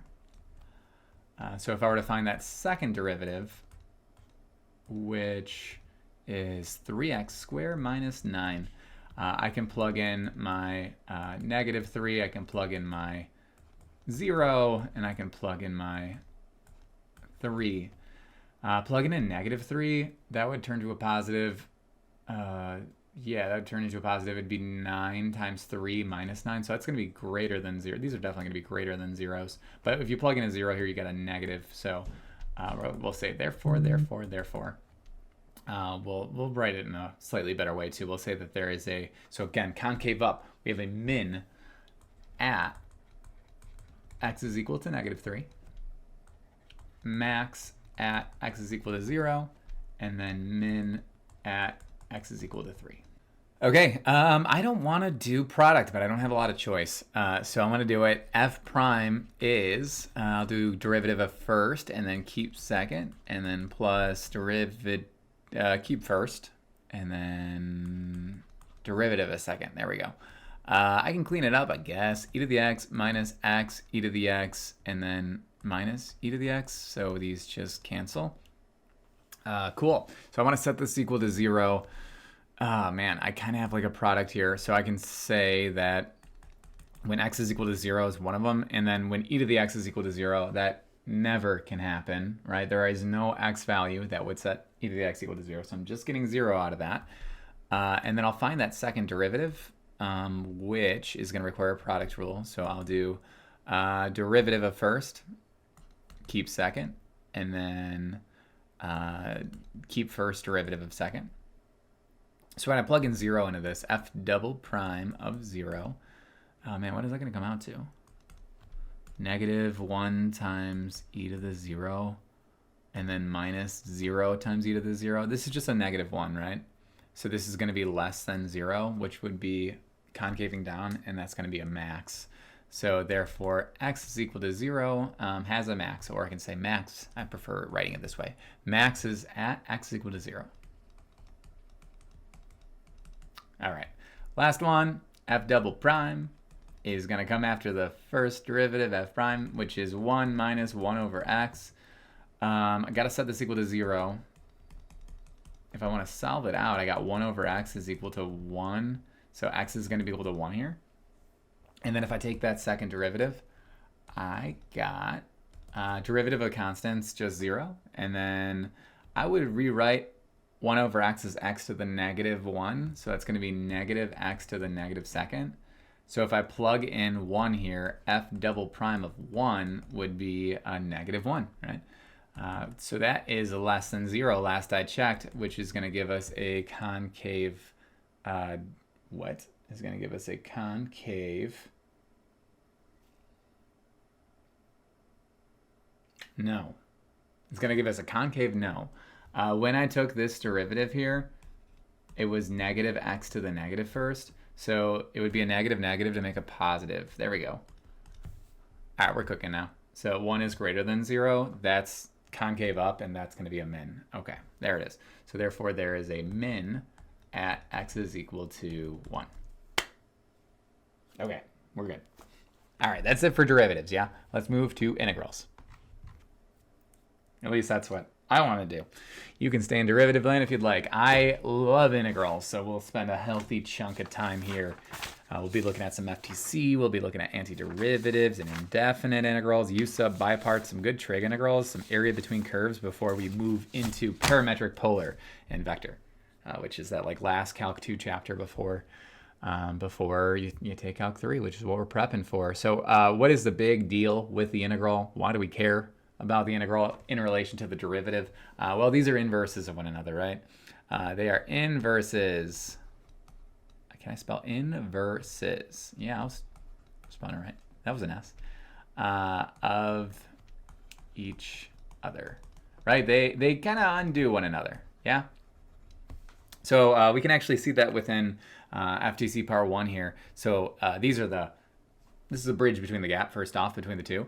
And these are the easiest examples of the day here. I could go through the motions of it. So remember the idea behind an integral. If it's the inverse of the derivative, we're taking like, instead of like the derivative, we're taking the antiderivative. And instead of doing the power rule, we're doing anti-power rule. So like, I'll just do this first one. The ddx is chilling on the outside. I'm actually concerned about what's in the inside here. I'm going to apply that inverse that I was talking about. So the antiderivative of this is 1/3 t to the third. And then I'm like evaluating it on some range from 0 to x. Well, the idea behind this is you would plug in your upper and you'd plug in your lower. and then subtract off the lower piece from it. So if I were to plug in 0, that's just 0. This is just d dx of 1/3 x to the third. What is the derivative of 1/3 x to the third? Bring that 3 up front, subtract the power, I just get x squared. So you can see that they just cancel out with one another. That's kind of the idea. So the next two, as straightforward as that, sine x and then e to the x. Okay, so what else is coming up with this? So the integral right here with bounds, so numeric bounds, is the same as area under the curve. So it instead of the derivative measuring, what would we call it? We called it like a rate of change, instantaneous rate of change. What the integral represents is accumulation of change if you're integrating some sort of change function. But for now, really all it is area under the curve from in like a geometric sense. So if I want to compute this integral from -2 to 2 of f of x dx, that is just this semicircle, right? That's just area under the curve, which we know the area here is 1/2 pi r squared. That's a radius of 2, so that's going to be 1/2 pi 2 squared. That's just going to be 2 pi. So area under the curve there is just 2 pi. If I were to draw a bunch of little rectangles here, they would all look like this, right? How many would I need in order to get that precise area under the curve? I would need a whole lot of them. I would need infinitely many. So there's a particular like limit notation for this, which we don't care too much about in here. We'll like write it like once or twice when we get to what's called double and triple integrals. But in real practice, we don't really bother, like in the applied sense and like solving double and triple integrals, we don't really bother writing that out. All right, but we do definitely need you to be good at solving definite integrals. So see what I did there. Yeah, we wanna do that. So the idea again is to lean into that inverse idea. We'll just look at a few base cases, taking that antiderivative. It'd be x cubed plus x squared plus x.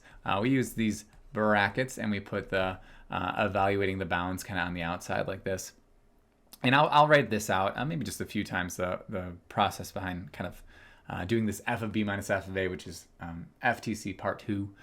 So that would be 1 cubed plus 1 squared plus 1, and then minus 0 cubed plus 0 squared plus 0. At least the math comes out nice and pretty for this one. 1 plus 1 plus 1 minus 0 minus 0 minus 0. That's 3. It's not always that pretty though, right? Because right away I can see here I'm dealing with a pesky 1/3 gross x 1/3 x to the third minus 3/2 x squared. This isn't going to be fun. And then plus 2x, and I'm not even lucky with those bounds, right? We'd love to see 0 in a bound when it's there, but it's not there this time. So we got 1/3 3 to the third minus 3/2 3 to the second plus 2 times 3. Cool, and that's gonna be all subtracted by this expression 1/3 -2 to the third minus 3/2 -2 to the second, and then plus 2 to the -2. The big thing that you remember here is that you're subtracting off this entire trinomial where you're plugging in -2. So all of this is in parentheses. All right, I don't want to compute that. I think I have it somewhere. I guess it's 85 over 6. We're gonna verify that right now. So I'm gonna drag this on over. What Desmos can do for you is it can integrate. I got -2 to the third. Or -2 and then 2, 3. Those are my bounds, my a and b value.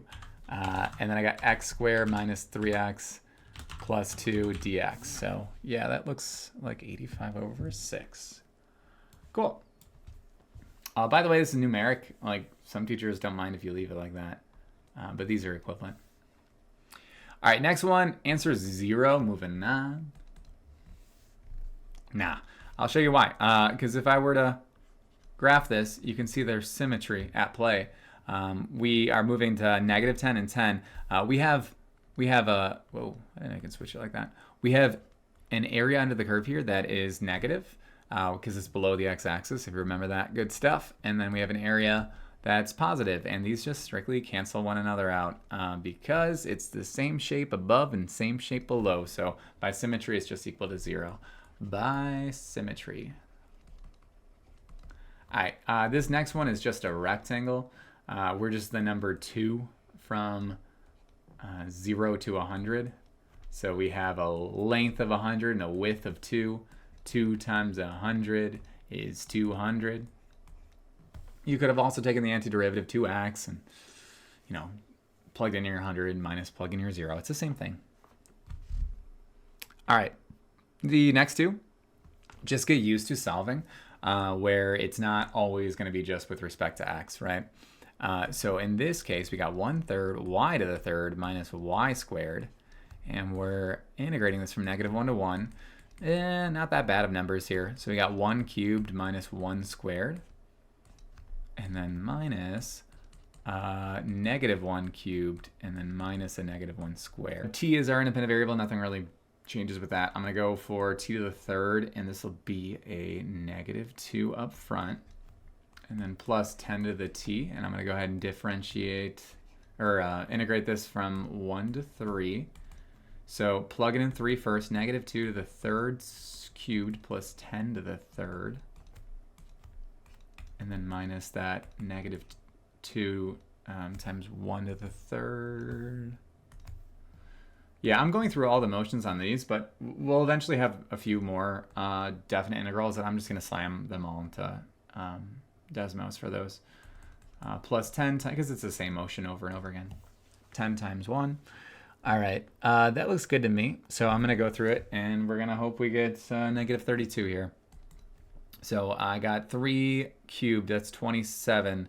And then 27 times a -2 is a -54. And then the next one is a plus 30. And I want to make sure to subtract off -2 plus 10, which is an 8. I get my -24 for the first, and then I get my -8 still here, so that brings us to that -32. Awesome, that looks good to me. So what was the takeaway here is that you can get negative answers.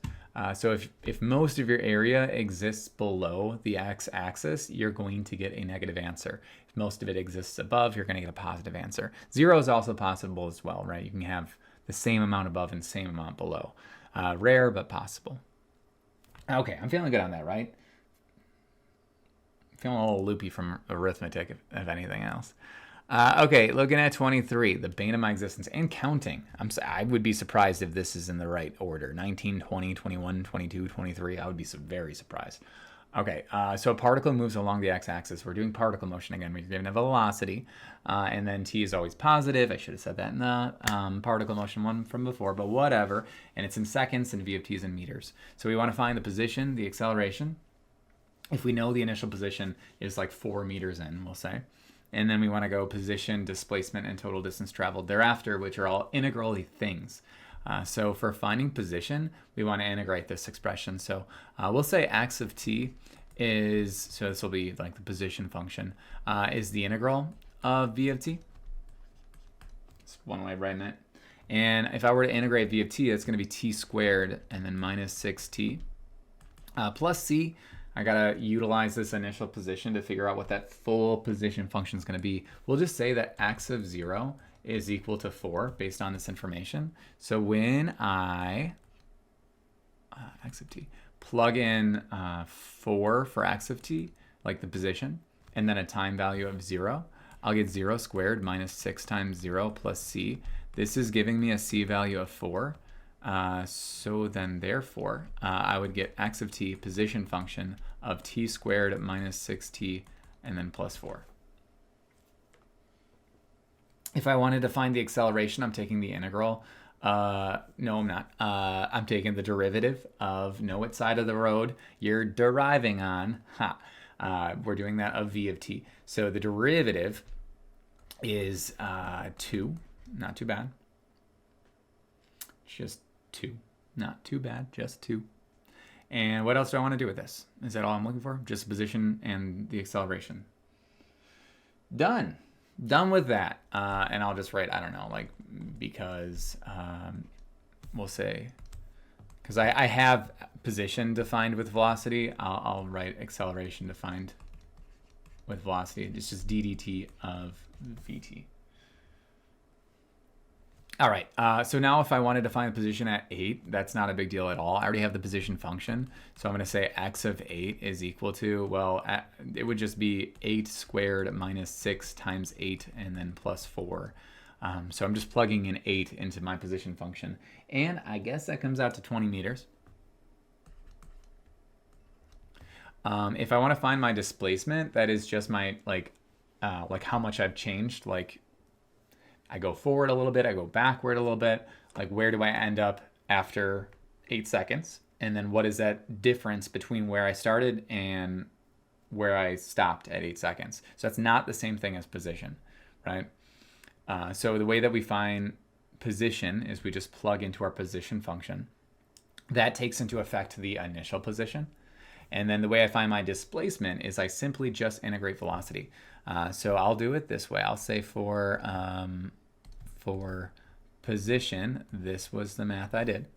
For displacement, I'm going to go ahead and integrate from 0 to 8, my v of t and dt. So that would be 2t minus 6. I already found this derivative, right? It's t squared minus 6t. So I'm going to go for that. And I'm just evaluating this from 0 to 8. So really, this just doesn't consider the initial position. Because as I write this expression out, right, I'm going to do f of b minus f of a. You're going to see a familiar 8 squared. You're going to see a familiar minus 6 times 8. And then it's technically minus 0 squared minus 6 times 0, which is all just 0. But you'll notice that the familiarity I'm really trying to draw attention to is this and this look really close. It's just that with position, I consider the initial position. With displacement, I do not. So I just don't want that there. So we're looking at just not the plus 4 there. So this should just be 16 meters. You know, I started at 4 meters and I made it to 20 meters into, wherever that initial 0, 0 would have been. So to go from 4 to 20, I need to add 16. So I've displaced 16 to get a new position of 20. You can think about it that way. All right, so I'm going to go ahead and just say that this is all in blue. All right, and then for distance traveled, let's just do RGB. I'm trying to just, I was doing RGB, but not really. I'll do this one in green, I guess. But for total distance traveled, that's the same as integrating the velocity, but we're just integrating the speed version of it. We're considering all distance traveled here. So if you're moving forward, backward, that's just distance traveled, right? So I'm integrating velocity in absolute values, which I want to solve this one graphically because that just seems a little fun to me. Maybe to you as well. Did I really close out of Desmos? Why would I do that? Why would I ever close out of Desmos? All right, here we go. Oh, no, I didn't. Okay, so I'm going to go ahead and graph velocity here. We'll just write it as a function of x, I guess. So we'll just say f of x is equal to that 2x and then minus 6. So I want to find that total distance traveled. Remember, I'm integrating the absolute value of this expression. And I want to do this from 0 to 8. All right, that's not that bad. I want to find, and I'll even kind of fence it out from 0 to 8. Now think about what shapes these are. So this is just a fun way of solving this problem. I could slam this into Desmos with absolute values to get the answer that way, but it's a little more fun to do it this way. I want to find the area here and the area here, which is the integral, but I want to make them both positive. So I see the shape, that is a triangle. And I see this shape, that is also a triangle as well. So I want to do, what is that, a length of 3 and then a length of length of 6. So that's going to be the first triangle is 1/2 3 times 6. And then plus. And then plus. The next triangle is 5 by 10. So 1/2 5 times 10. So what is this? 9, and this is a number. This is 25. So this is 34 meters, we'll say. And let's verify to see if this is true.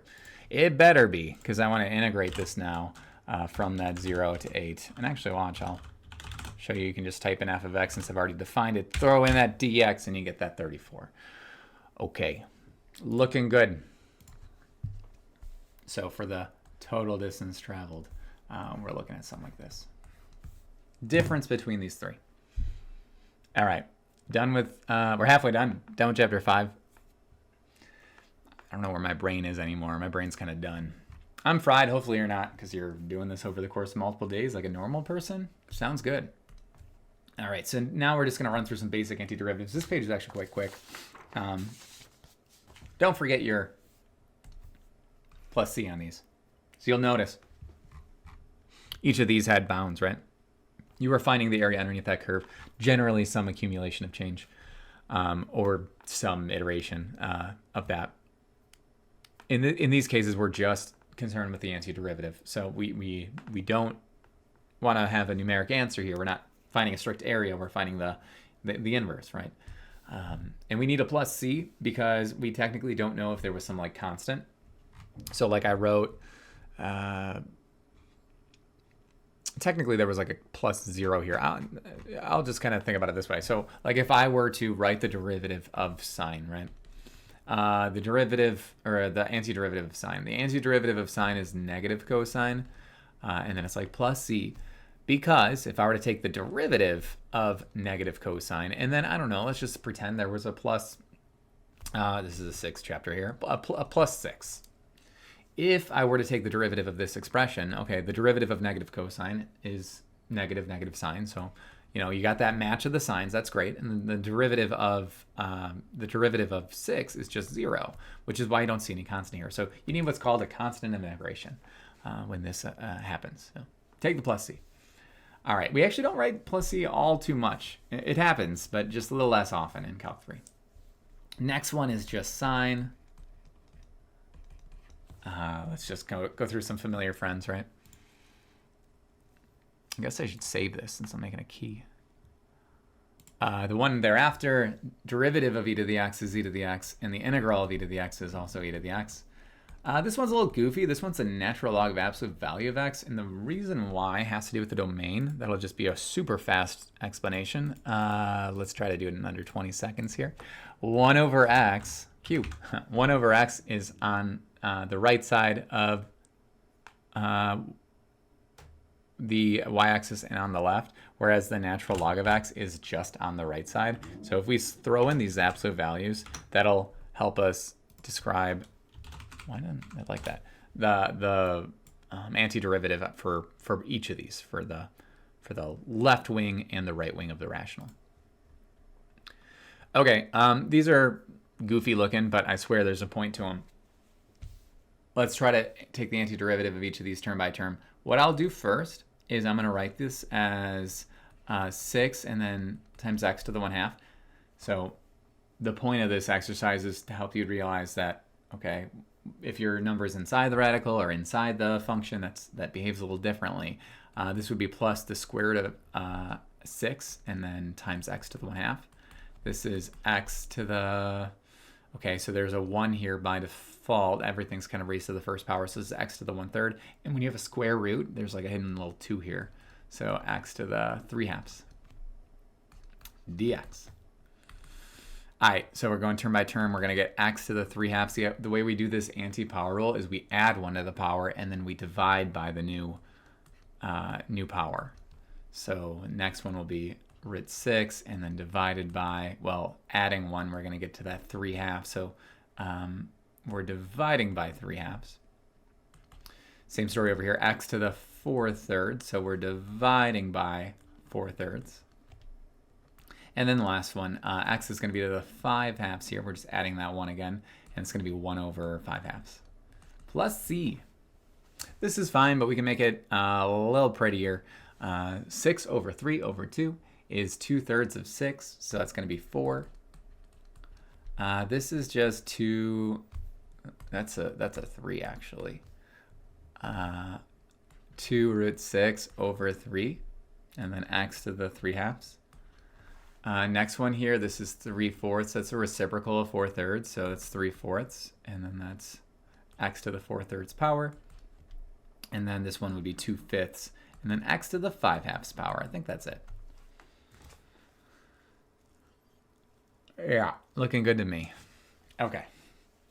you can try to do the next one kind of with the same line of approach. I'm going to go ahead and rewrite a lot of these. So this will be 6 and then x to the 1/2. This is 1/6 x to the negative half. This is 6 x to the negative third, and this is 1/6 x to the negative fourth. Remember, you're just adding 1 to each of these powers, except for the first one, right? If you attempted to just go through that adding 1 motion for this one, you kind of get like a moment here. But that's where it's like, oh, well, wait a minute. I shouldn't have rewritten this. I know what 1/x is. It's the log, right? So kind of rewriting that one back. It's the only one you don't want to rewrite as like x to some power, because that's just a log in absolute values. And then a 6 on the outside. 6 log x. All right, next one. So that's 1/6 and then over, well, it's going to be x to the negative 1 because we're adding 1. Some people go the wrong way when there's negatives, and I don't blame you because of arithmetic hard, but we're adding 1 here. So negative 2 plus 1 is negative 1. So it's going to be negative down below. Next one is x to the negative second. That's going to be 6 over, so I'm dividing by that new power, negative 2. And then the last one here, 1/6, and then this is over negative 5. No, I'm adding 1. Negative 3. See, that's what I'm talking about. Happens to the best of us. All right, this is ugly. I'm going to make it nicer. We're going to say minus 1/6. I can bring that x down below. Why not? And then this one will be 3 over x squared. This one's going to be negative 18 and then x to the third. Is that good? We like that? I like it. I like it a lot. All right. That's it for that. Moving on to the next one.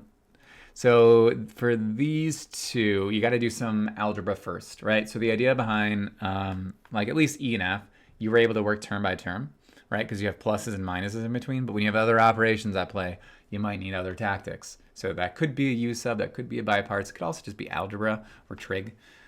So for like this one, we can just rewrite this as well. Just divide each of these by x. So that's 12x squared minus 4x plus 1 and then plus 1 over x. I'm just dividing each term by that x down below, which brings us to an x to the third. So the other thing is you don't have to divide by this every time. You can just think like, what would this coefficient have been if I took the derivative and multiplied it by 3? So this would have been a 4, right? Because 4 times 3 is 12. You could also do it the slow way, which I kind of did above when I don't feel like I want my brain to work anymore. So 2x squared and then plus x and then plus log of absolute value of x. Don't forget your plus c. Okay, this one we have to multiply out. So you can't take the derivative, or the integral, the antiderivative, I guess, in its current form. So I'm going to multiply it out. I'm going to get x squared minus 1 if I multiply that out, right? It's like a difference of 2 squares going on there. So I'm going to get 1/3 x to the third minus x and then plus c. So the whole point being for both g and h, you can't just take the antiderivative, right? You can only do that term by term. And then otherwise, you need to either do algebra first, pre-calc first, you just broadly write trig first, or maybe it requires a different integration technique, which we're going to cover in the next little section. All right, same actual story for I and j, yeah? Because I can't take the integral in its current form, but I do know a little thing about trig. I hope you do too. So I can rewrite this as like sine times cotangent. And cotangent I know to be cosine over sine. So now you can see the reason why knowing the trig first is the way to go. I can cancel out these signs, yeah? So the integral of cosine, I wrote that one above too. That's over here. You know what I need on my board? I need something like this. Look, I need a poster like this. Sine of x to cosine x to negative sine of x to negative cosine, because I'm the lowest of keys, but I guess high because I'm just telling you directly. I'm always like second guessing myself when I'm integrating. One of these, I'm like, okay, make sure I'm going on the right side of the road, right? ddx in that order, and then if I were to go in reverse, I don't know, pink, I guess. Yeah, I need a poster of this. That's integral dx. Someone want to make this for me? I need it. Anyway, so integral of cosine, we went ahead and wrote that down here. So integral of cosine is, what is it again? Oh, yeah, sine. So -2 sine x. Or, in this case, theta plus c. I'm just going to let that dog yap. All right, last one, exponent properties. We know that if we had like x to the m over x to the n, that's the same thing as x to the m minus n. So here, we're just subtracting off 5z from, or 4z, we're going to take that away from 5z. So that's going to be 5z minus 4z to get easy. Easy, it isn't easy peasy, it's easy deasy. You see what I'm saying? So we're going to get e to the z and then plus c. Get familiar with z. That's all I'll say there. Theta shows up too. Theta has its time to shine. We have introduced another angle value, and then of course x and y on the plane, x, y, z in space. So get used to it. And I always put a little line through my z's to make it not look like a tube. All right, y'all. I mean, we cruising. I'm not even gonna check the time. All the time in the world for integrals, yeah? Okay, so U-sub and biparts were two big moves in like a Calc 1, Calc 2. But trig integrals, depends on where you came from, right? If you came from a Calc 2, you probably did a whole lot of trig integrals. If you came from Calc BC, they actually kind of cut some trig integrals just for the sake of time. I'll cover what you need. You need to just be good at sine and cosine. That's in my opinion, that's just what you got to be. And actually, you need to know power reduction. This shows up quite a bit in Calc 3. So if you didn't see that yet, that might be new material for you. But in terms of the U-sub, I think the U-sub was bread butter move, right? So just figure out what your U needs to be in order to make this an actual integratable expression. So you'll notice that in this current form, this is way too crazy, right? Is there any sort of algebraic way I can rewrite it such that it's just term by term? Absolutely not. So what I got to do is I got to be a little creative. I like to use blue for that. And I look for a u value where your du dx would produce a dx such that you get a nice cancellation to make it integrable with respect to u. I'll demonstrate. If you were to make u here 1 minus x squared, we get du dx to be negative 2x to make a dx of du over negative 2x. So what's the point of all this? Because I didn't do any math to the original problem yet.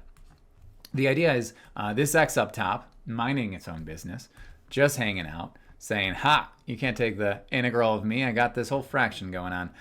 The square root is down below. I'm going to make that a 1/2. So I'm going to say u, because I'm replacing this 1 minus x squared by u, is now raised to the 1/2. And then my dx is du over negative 2x. And that x that was just hanging out, minding its own business, has vanished as I notice the cancellation of all x's within the equation. Exactly what we want, or at least within this expression, right? So I'm going to go ahead and rewrite this as, well, I got a negative 2 down in the denominator. I'm going to bring that as a coefficient up front as a negative 1/2, just because I don't want to have to deal with it. And then I have u to the negative 1/2, not a plus c yet because I didn't yet integrate it. And then that du is still here for the ride. Now I'm going to integrate this with respect to u, which is not a bad problem because it's just an anti-power rule. I'm going to write this as u to the 1/2. Which would have had a 2 up front because this half, after using a power rule, this half times this 2 is a 1. We'll see here that these actually just kind of cancel out, which is kind of nice. So we're left with a negative u to the 1/2 plus c, which is totally fine and technically accurate based on everything we wrote here. But let's answer it with respect to the variable we were asked it with. So this would be the negative square root, because that's what a half is, of 1 minus x squared plus c. And if you want to verify by taking the derivative, feel free. But first, or second, or do this part now. What would my u be in a situation like this in order to kind of follow the same ebb and flow? 3, 2, 1, here it is. If I would have had a u of x to the third plus 1, this would bring this to du dx is 3x squared. So dx is du over 3x squared. Whew, I gotta drink some water. Yeah, see what this would look like, right? After I do the substitution, right? I did the u, now do the substitution, but you do it. Right? All right, it's gonna look like this. 6x squared here for the ride so far. And then this is gonna be now u raised to the third. And then dx is du over that 3x squared. And if you do it right, all the x's are gone.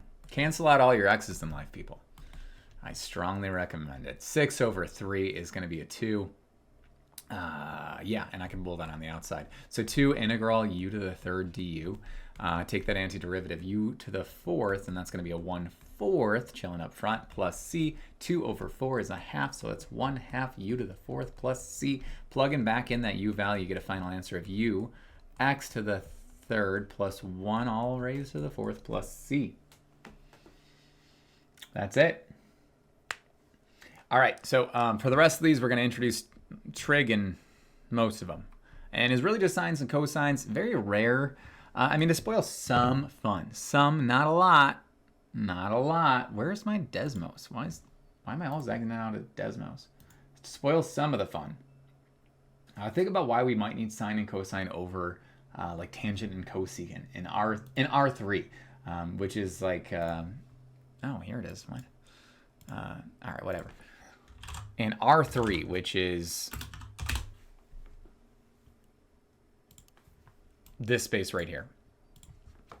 I don't know, graphing tangent of x, like, what would that even look like? Wow. Ugh, get this out of here. Graphing like cosecant. Oh, ugh. Graphing something like sine.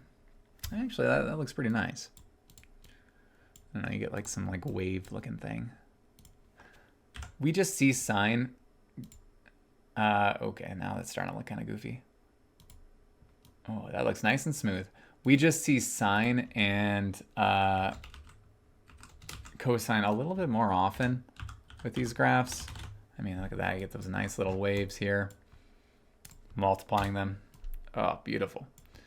Try to do this with like tangent and cotangent. I mean, what am I looking at here? What am I looking at here? I mean, what? All right, well, anyway. Yeah, this one I don't need. So that's kind of my philosophy for just sticking to these. We just see them a little more often. They make a little more sense in R3. You can do all that you normally can with tangent, all 6 trig functions, but sine and cosine are the way to go. So I'm sticking with those. Okay, I'm going to go ahead and do my u sub here. See if you can do the same. I'm going to say u is equal to cosine within the first one here. So I'm getting du dx is equal to negative sine of x. And dx is going to be du over negative sine. So when I do this substitution, I'm going to see here that I have e to the u now.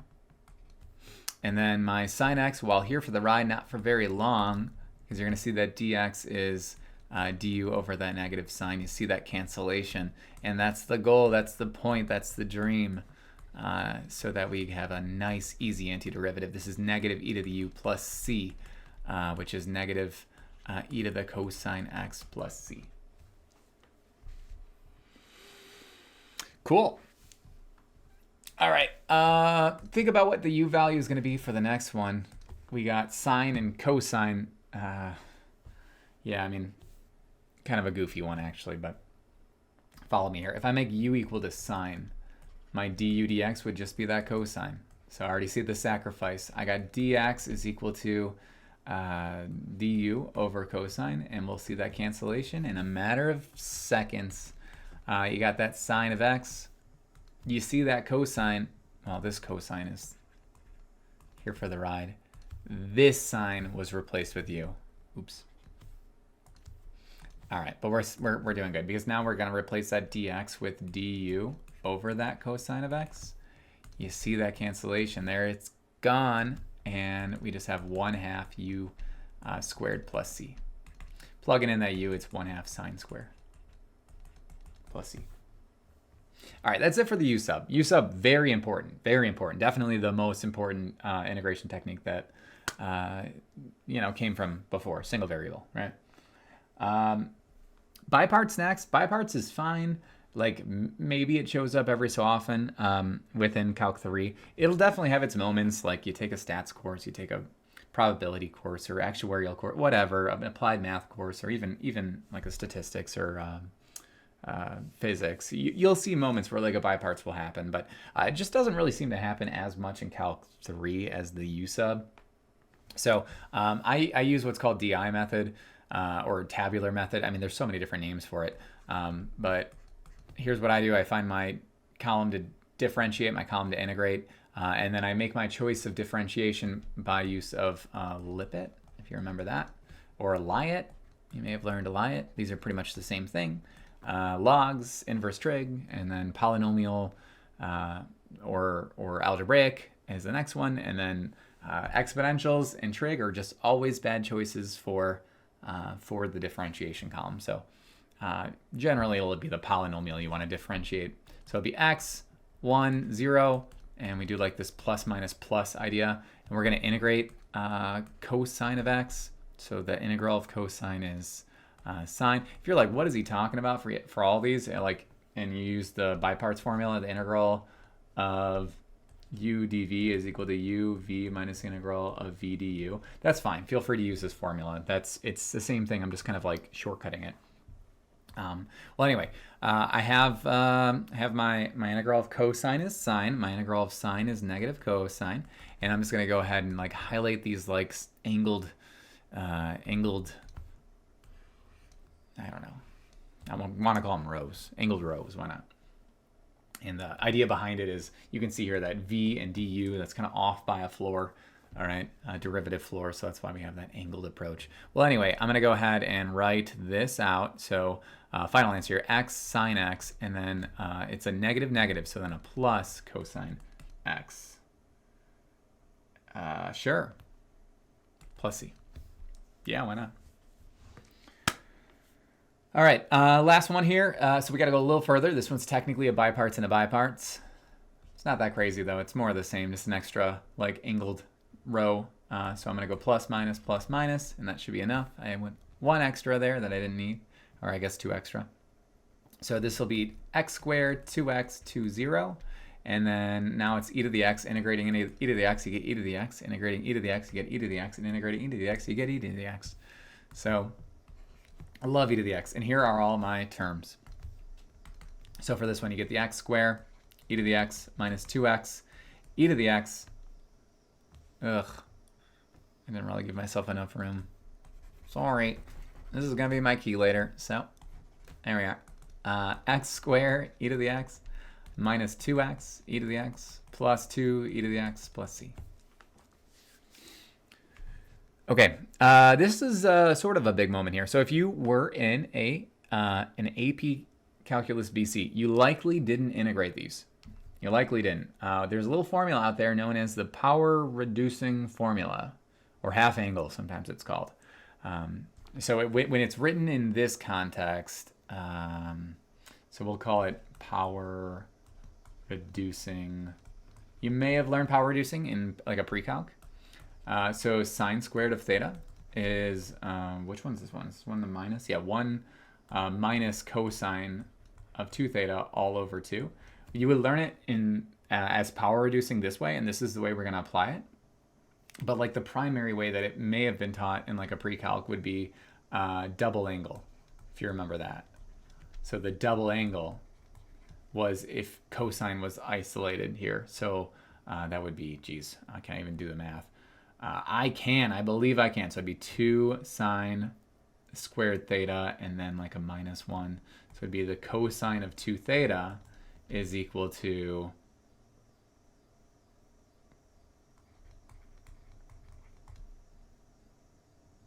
was it this? Multiply that out, subtract the 1, so it turns into a positive 1. This? Is that how it was written out? Double angle formula, trig identities. Yeah, yeah. This is just one of them. There's the cosine version of it too. So you probably learned it as that. Sometimes it's also called a half angle when you go this way. Power reducing half angle. Point is, I'm using a trig identity. I don't want to belabor it. More than that, I'm using a trig identity. Yeah, okay, done with that. Done with that. So, the way this goes, for sine squared, we would rewrite this as 1 minus cosine of 2x all over 2, and then dx. For the cosine one, here's the formula for that. It'll be 1 plus cosine 2x all over 2 dx. That is it. That is it for the new stuff. And it's new, but it's kind of also old, because if you took a pre-calc course that was totally all-inclusive on every trig identity, you would have seen these in some capacity. And then you're just applying that and just moving through the rest of the integral. So like in this case, it's 1/2 and then minus 1/2 cosine of 2x dx. You got kind of a u sub going on with the second term, but not really. So this is going to be a 1/2 x. So I'm going to be integrating a negative cosine, right? So that's going to be a negative sign. And then the 2 is there, though, so I want to make that a 4th, right? Follow me here. So I said negative sign, right? So 1/4 and then sine of 2x and then plus c. Because if I take the derivative of negative sign, I get negative cosine. And then if I were to use the derivative here, I take the derivative here, I would be multiplying by 2 by the chain rule, right? And 2 over 4 is a half. So yeah, you might see sine squared, you might see cosine squared. Here's cosine squared. I guess you can choose to memorize these, but I don't, clearly, right? 2x and then dx. So I'm getting 1/2 x. And then this one, is it any more complicated? The integral of cosine is sine. Yeah, so this one's not too bad at all. We just have 1/4 sine of 2x. You don't have to worry about the signs as much, I guess. The takeaway there. Everything's positive. All right, so know the power reducing formula, right, for just sine and cosine. There's a few niche moments where it shows up.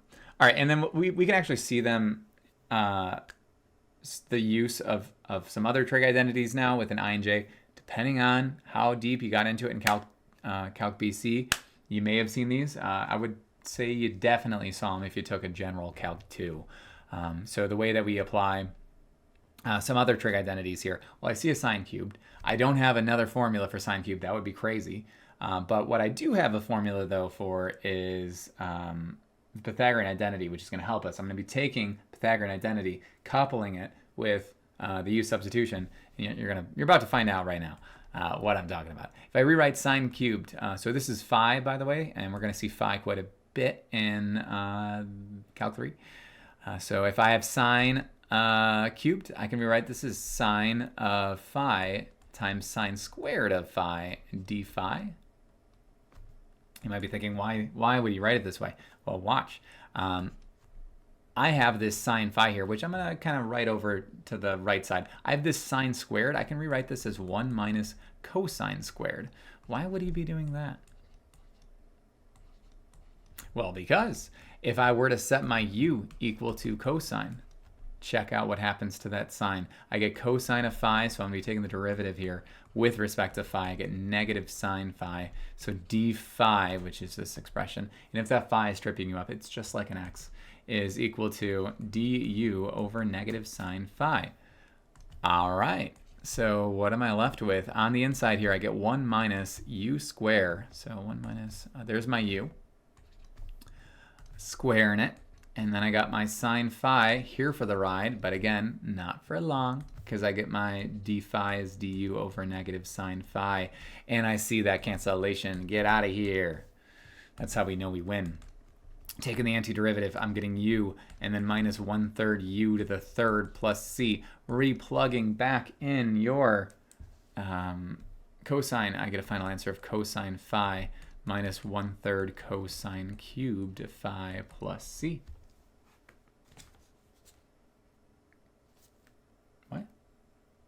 Why is it negative? Oh. Don't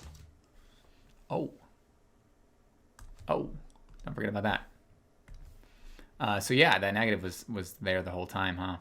So I can pluck it out. I'll just like pluck it out over here. So then this would be negative and this would be positive. So that brings us to negative cosine phi plus 1/3. Okay. Not too bad. But all right, the real takeaway here is that what are the big identities we need to know? Still reciprocal identity, still quotient, but you know, Pythagorean identity for sure, we just saw, and then also the power reducing for these two.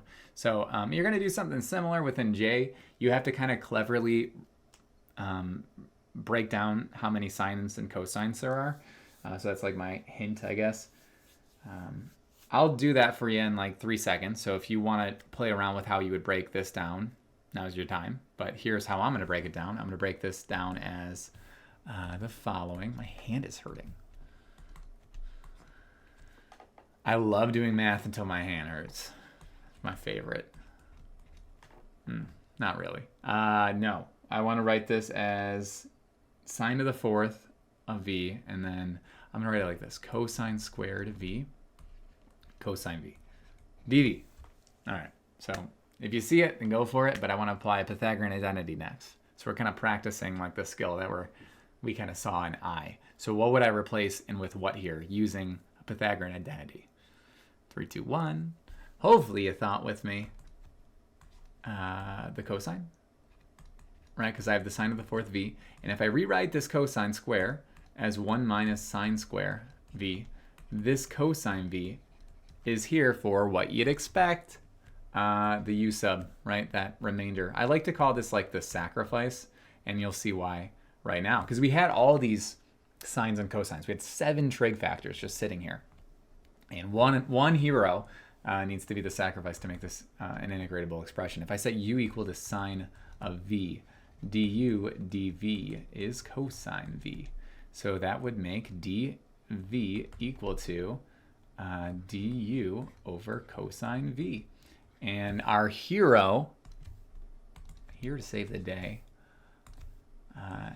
is not this u. These guys are all saved, I guess. I don't know, in my like analogy. 1 minus, same with this sign. These signs are good to go. But this cosine, holding the line, cosine v, for the sacrifice, because, alas, didn't make the cut. Now I can go ahead and integrate this just with respect to u. So I distribute that u to both. I get u to the fourth minus u to the sixth du. That's 1/5 u to the fifth minus 1/7 u to the seventh plus c. So final answer 1/5 sine to the fifth v minus 1/7 sine to the seventh v plus c. That one's it. We're good to go. So does this one show up that much? I mean, it does. I would say in a common Calc 3 class, you'll see these moments every so often. So. Okay, done with integration techniques. We got 3 chapters to go. So looking at the next one here, area between curves. We're just looking to find the area enclosed by the curves. We can draw these sketches if we'd like. I'm going to graph a lot of these on Desmos because I don't want to solve them all by hand, as you saw in the last definite integral I solved out, or one of them above. Math is tough, so I'm going to go ahead and just kind of type all the integrals in here, but what we're going to focus on is the setup. If you remember area between curves, so I'm going to go ahead and graph these. X squared and then 2x plus 3. All right. Area between curves, you had to think about if there's a top function and a bottom function, and then sometimes it's written in a way where you're integrating with respect to y, and in which case you would have to find a right function and a left function, but with respect to y there, right? And you would integrate with respect to y. In this case, this is just a classic top minus bottom, so we're going to be integrating with respect to x. But your ability to come up with these shapes will be very important when you start integrating in surfaces in Calc 3. So I'm going to go ahead and I guess I'll just draw it out. I do need my points of intersection, though. That helps you with the bounds. So negative 1, 1, and then 3, 9. So I'm going to go ahead and graph this.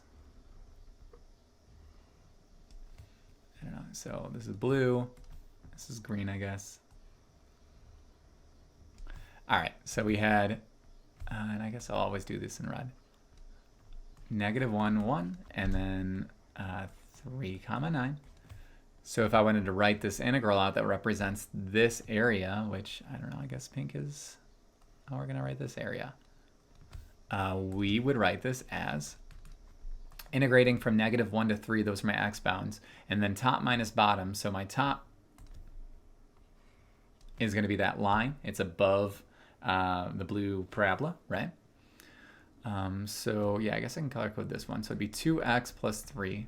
And then I'm subtracting off, so it's top minus bottom. I'm subtracting off that parabola down below, x squared. Got to fix my posture. I think that's what I got to do. There we go. I was mad hunching there. All right, dx. Going ahead, slapping it into Desmos, so -1 to 3, 2x plus 3. I won't do this for each of them. I'll just write down the answer because I already computed all these out. But you know, this is how you'd type it out. I'm getting 32 over 3 for the first one. So what I'll do is I'll graph them all, but I won't because I got them here. I'm sure they're fine. I'm sure they're right enough. Let me know if something seems off though. But went ahead, graphed that one out. Let's try out B. So done with that. We now have x squared still. And then we have x cubed minus 2x.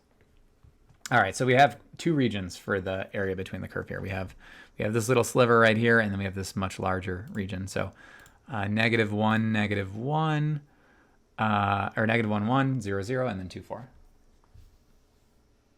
All right, so parabolas in blue. I got my cubic curve.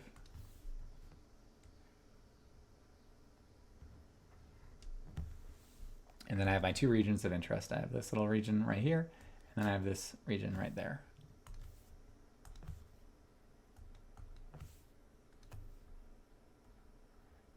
So you can do the setup. You're going to have two different integrals, right?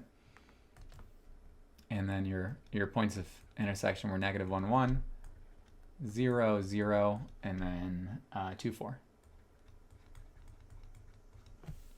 All right, setting that up.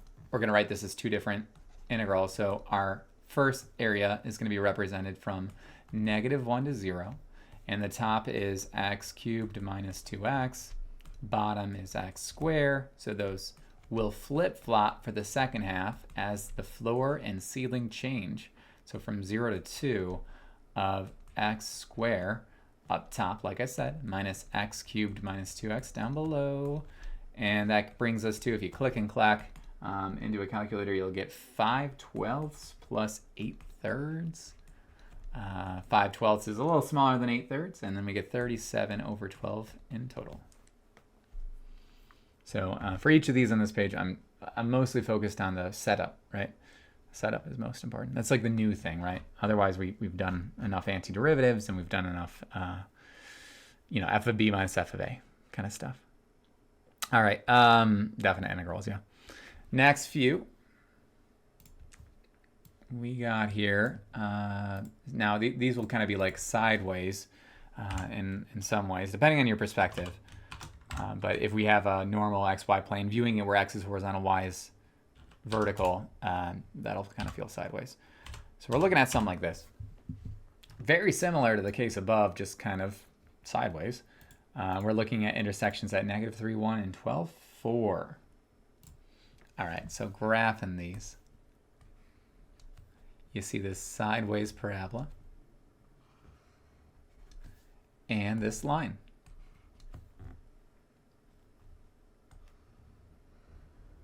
I guess I didn't put arrowheads for all of these, so what the heck? Hello?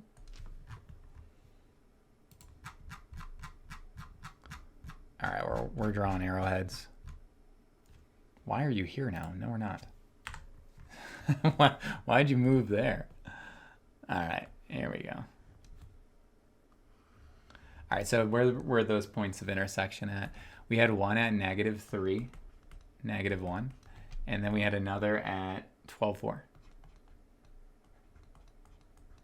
So if we're coming up with this region, rather than that idea of like top and bottom, we're thinking right and left. So the top would be the right curve, and then the left would be the bottom.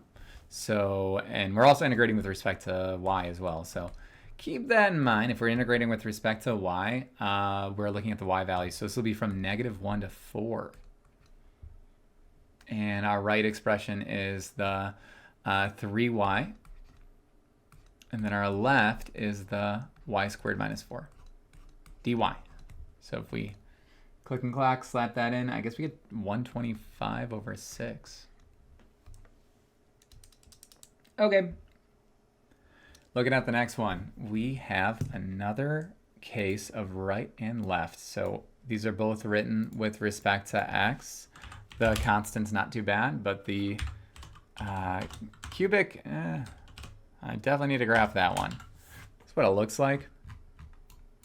Looks like a $sign in some ways, right? Like a currency symbol. All right, so we got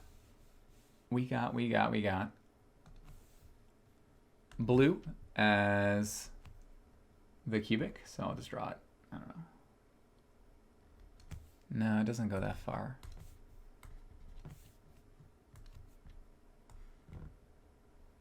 Yeah, there we go.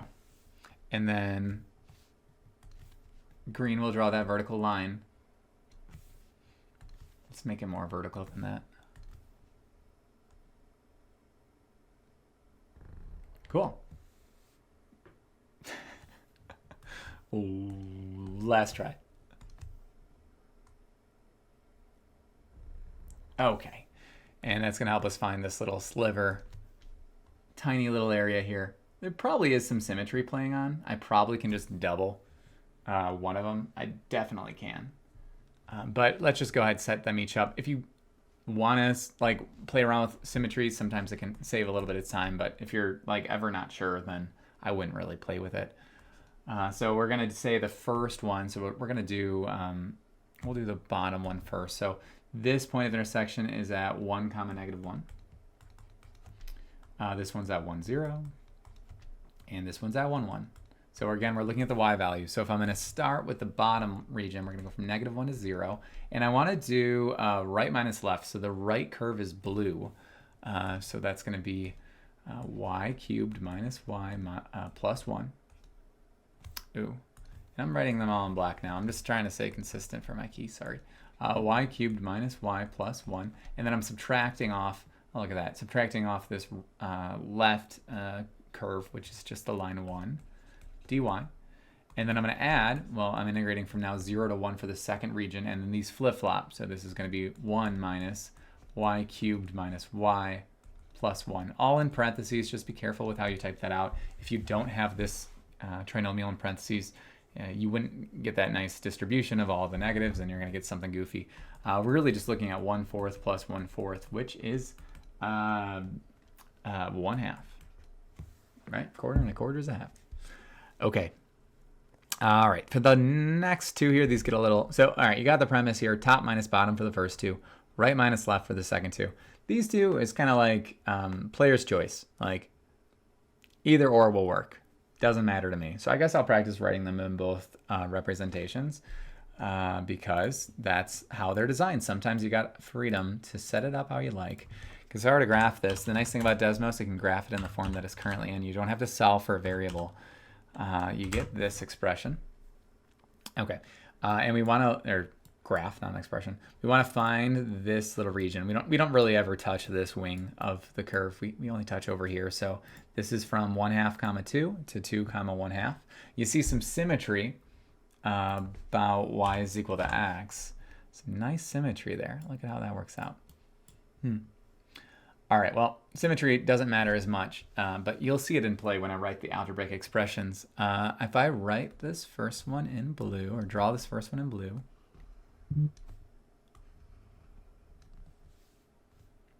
I can draw the second one in green. And we're looking at these 2 points of intersection. So We got 1/2 comma 2 and 2 comma 1/2.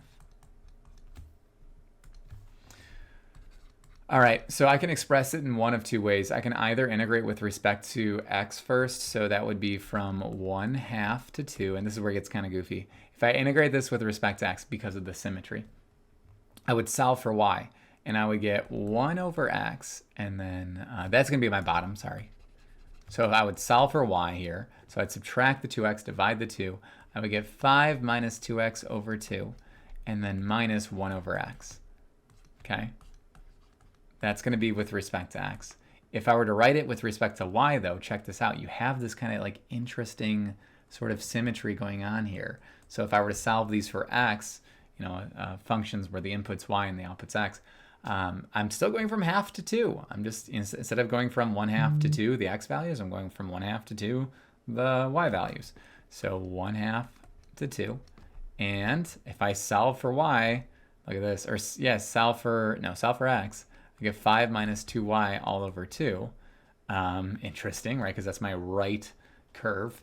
And then my left curve is 1 over y. These are the same expressions. This does not always happen. It's just by the symmetric nature of the problem here. Either way, right? The y's or the x's, it doesn't matter. You actually end up getting a kind of a funky decimal, so I'm going to do approximately is equal to 0.489. So player's choice. This one, again, a player's choice, but you will get different expressions for y and x. So if you want to practice setting them up in both ways for f, feel free. But I'm going to just give you what I'm thinking. So we have the square root of x here, and then we have 2y. So I solved one with respect to x. I solved the other with respect to y. Intersections at 0, 0, and 4, 2. 0, 0, and 4, 2. This is the square root curve. And then this is the line. Doesn't look like a line. Gonna look like a line momentarily, though. Okay, there we go. So, just like how I wanted this region for this one, I want this little sliver here for this one. And again, player's choice. You can set it up how you'd like. I'm going to set it up first with respect to x, just following the same pattern I did before. So I have the blue already solved. I have top solved for me. Points of intersection, yeah. Points of intersection are at 0, 0 and at 4, 2. What? 4, 2. So looking at the x values, I'm integrating from 0 to 4. And then I have the square root of x, and then minus, I have to solve for x within green, which is just a division, right? So that would be x over 2. Nothing too crazy. Dx, this is the same as, well, if I were to set it with respect to y, I would take the y values from 0 to 2. I would solve for x here, so it would be y squared. But that's going to come second because my right expression is green, which is already solved for x. That's 2y, and then minus y squared. And then dy. These are the same. They both shoot out to be 4/3. So this skill right here, if I were to highlight any, it'd be this one right here. It's probably the most important. Your ability to kind of be comfortable going back and forth and switching up the bounds. Because what if we had a floating surface in between your nose and the screen where I was integrating over this region? How would that impact the bounds of my double integral? So all that's to come probably in the latter half of Calc 3. Okay. Looking at the last two, I just wanted to throw some trig in because why not? All right, going ahead and graphing these. I guess I'll grab them here. We got sine, 2 sine x, and then 1. There we go. So I just want to do one a loop. I mean, it does this forever, but I just want just this little loop here. These intersect. You can solve it algebraically. It's at pi over 6 and pi over 6. So if I were to graph this, I'm just going to do one full like loop of sine, and then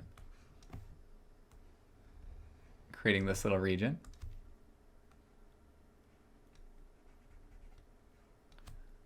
What were the full points of intersection though? Those I need. I didn't write those down. So I have a point of intersection here and here. I know that this one is pi over 6 comma something. I guess the y value doesn't matter, but I don't know. Kind of just want to have it just for the sake, right? Because we're integrating with these with respect to x for sure. This one has a clear top and a clear bottom, right? Clear top, clear bottom. Trying to integrate this with respect to y would make very little sense. That would be a problem in itself just to come up with that. Oh yeah, duh. The y values are 1 for each of these. All right, so coming up with this area, I want another top minus bottom. If I'm doing a top minus bottom, I'm integrating with respect to x. So pi over 6 to 5 pi over 6. Like I said, top minus bottom. So top is that 2 sine x. And then bottom is 1. Integrating with respect to x, this gives us 1.3. This is an approximately 1.370. Not the prettiest number. Pretty sure it goes on forever. All right, and then the last case, this one's kind of tough to draw. I want to draw a sine and a cosine. So I'll draw one wave of sine in blue. Here's my wave of sine. And I'll draw my wave of cosine here. Middle. I don't know, something like that. So I want to come up with like one loop of this, which would be like this region right here. When are sine and cosine equal to one another on the unit circle? Think about when they have the same outputs, because that'll be when we intersect, right? Well, I'll show you, even if you can come up with it on your own. When are sine and cosine equal to one another on the unit circle, right? When they both shoot out the same value. So root 2 over 2, yeah? That's my hint. 3, 2, 1, here it is. It's going to be at pi over 4, and that's root 2 over 2. And then 5 pi over 4, negative root 2 over 2 is the y value. So there it is. So pi over 4 and 5 pi over 4. Pi over 4, and then that's root 2 over 2. And then 5 pi over 4, and that's negative root 2 over 2. Anyway, so I could have done another, like this little section once they intersect. You're going to get the same kind of area over and over again. So this like shape right here where my cursor is, this shape, by symmetry, these are all the same. So I'm just finding one of these like little loops. So that would get us pi over 4 to 5 pi over 4. And if it's top minus bottom, yeah, so it'd be sine of x is up top minus cosine of x, which is down below, and kind of ending this little area between curves run. So really the primary focus is like, can you go from identifying top, bottom, right, left on a graph, and then helping you see the intersections for the bounds. That skill set's kind of the most important. This is going to be 2.828 for the last one, approximately. So can you set up an integral to find area between curves? All right, last two sections come in the last chapter of Calc BC or Calc 2, which is on parametric and polar, parametric equations and polar curves.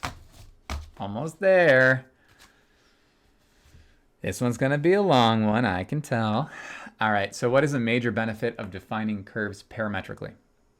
Well, all right, with functions, in goes x, out shoots y, and you can just graph it through time, passes vertical line test, all that stuff. Well, what if x had its own independent motion over time and y had its own independent motion over time? That's when parametric equations shines.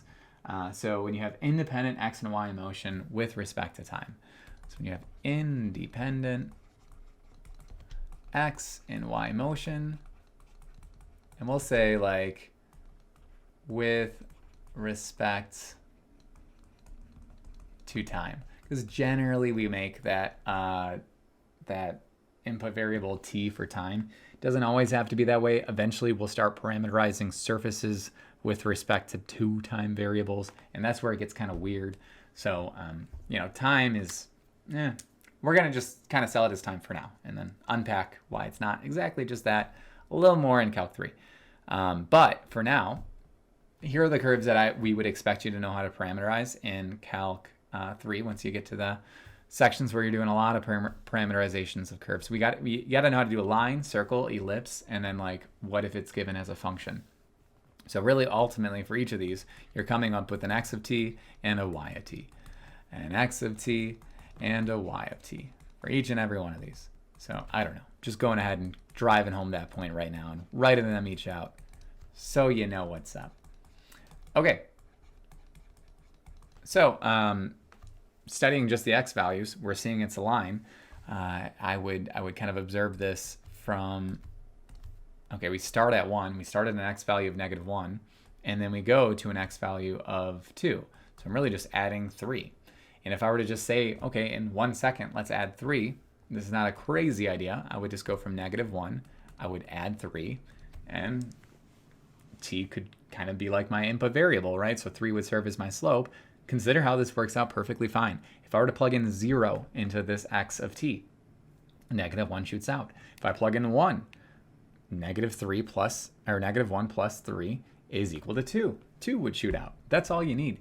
That's all you need. You just need a point of slope, and that's all I got here. So see if you can do the next one without me. You want to and then you want to So what is that going to be? You want to start at the first 4, because you're going to add 4 thereafter to get to 8. So 4, that would be this first y, and then plus 4t, which serves as your slope. This would get you the line here. So generally, we also define the domain for t, for time. In this case, since it's asking for a line, not a line segment, we would just say t is just any real number. But let's just say if it was asking for the line segment connecting the two, t would go from 0 to 1. All right, unit circle, you better know the unit circle. You better know the unit circle. This one's cosine, right, for x, and then sine for y, right? That's just what the unit circle is. X comma y is sine comma, or cosine comma sine. And then this is from 0 to 2 pi, right? For the next one, we see that in order for this x component to equal 1, I would need to multiply x by a slightly larger number. It's going to be squared, right? So this is going to be 2 cosine t. X is cosine, y is sine, just like how the unit circle was. But you'll notice here, if I were to place this in for x, you would see the 4's would end up kind of canceling out. So this is an ellipse. We would just have a little like vertical stretch component, and I can verify it after. Watch, I'll actually do that. Y is just going to be the sine t, and this is again just from 0 to 2 pi. So if you're like, I'm not convinced, okay, fine. Well, I'll convince you. So if I were to graph this, x squared over 4 plus y squared is equal to 1. Here's your ellipse. And then if I were to go ahead and graph this in parametric, 2 cosine t comma sine t, you can see here it's already kind of starting to establish itself there. But dashing it, I can make it a little thicker, I guess. Sure, I'll just make it a little thicker, I guess. Yeah, I'll do it that way. All right. Yeah, so if I were to go from 0 to 2 pi or 0 to a, we can just kind of make a go from 0 to 2 pi. You can kind of see it graphed in real time here. So working its way around. All right. So 2 cosine t comma t, or x is equal to 2 cosine. So this is written as like a vector function, you can say. So I'll show you that notation in a couple minutes. All right. We're moving along. Next one and last one is if I were to give you the function as a function, like the expression as a function. So x would just be equal to t, and then y is the output, right, for a function. So this would just be t squared. And this is for all t. Because if you didn't say for all t and you had it at some sort of like 0 to 1, it would just be a portion of the parabola. All right, so these are the ones we would expect you to know how to parameterize. We do a lot of this in vector calculus, which is the last chapter of Calc 3. All right, so we're in the midsection here of parametric equations. We'd expect you to know why it's useful, expect you to know how to parameterize a few curves, but can you do calculus-y things with parametric expressions or vector functions? So in this notation, you can see here that I kind of, Desmos takes it as parentheses, but when you use these special brackets and like a bolded variable like for your output up front, we would then define this as a, well, this isn't a variable, it's the name of the function. We would call this a vector function, and it would behave as a parametric set of equations, just packaged all together. So this would be your x of t, and this would be your y of t. So all right, we have the domain for this. So this is just an ellipse. Instead of it being stretched like vertically, no, instead of it being stretched horizontally, we're simply just stretched vertically for this one, right? Looking like this. So we know how this is going to look. How can we utilize that to help us find the horizontal tangents and vertical tangents? Well, here's how we do that. Well, first we also want to find dx dt, dy dt, and dy dx. So these are all different things. If I were to find dx dt, I know r of t is just given as cosine. Actually, I'll write it this way. R of t is just x of t comma y of t. So if I have x of t is equal to cosine t, then dx dt is just negative sine t, just the normal derivative. If I were to do the same for y of t, that's 3 sine t. So then dy dt is just 3 cosine t. And then lastly, dy dx is just a ratio of these two. So I would write this as 3 cosine t over negative sine of t. Cosine over sine is cotangent, right? So this is technically negative 3 cotangent of x. T dt. It doesn't just change to x. Cotangent of t, there it is. Okay, now we are asked to look for the horizontal and vertical tangents. Doable, supremely doable. Look at the graph. Look at the graph. We're going to solve it algebraically, but consider how the vertical tangent occurs when you have a flat slope, zero slope, and vertical tangent the other way. Yeah. So we got that here and here, and maybe here and here, right? So how can we derive these values? Similar to how we kind of did with the circle with the implicit differentiation long ago at this point, a few hours ago, an hour ago, whenever. Yeah. So I'm going to go ahead and write, well, I already have dx, dy dx written over here. Remember I'll even refer to it, implicit differentiation we did up here. Yeah, we would set the top equal to 0 to find those vertical or horizontal tangents, and we would set the bottom equal to 0 to find those vertical tangents. We're doing the same thing. Dy dx is equal to, and we have a fraction. Well, same idea, right? Dy dx is equal to, and we have that fraction. So we're setting the top equal to 0 to find our horizontal tangents. We're really just setting dy dt equal to 0 for the horizontal tangents, and then we're setting dx dt equal to 0 for the vertical. All right, so I'll do that. I'll do exactly that. We'll do this one in light blue. I guess we'll do it the same way. We'll set 0 is equal to 3 cosine t. This is going to give us the t values when it happens. So, you know, if it were to ask like where, then I would have to plug those back into x of t and y of t to figure that out. I'll just do that for the sake of showing it. When is, so I can divide out the 3, you get 0. When is cosine equal to 0 on the unit circle? That's going to occur, where would that occur? Here and here. So at pi, we'll say at pi over 2 and at 3 pi over 2. I do the same idea for dx dt, setting negative sine of t equal to 0. That occurs at these two moments right here and right here. So it's going to occur at 0 and pi. You know, we already have the graph, right? So we may as well just kind of graph it, take a look.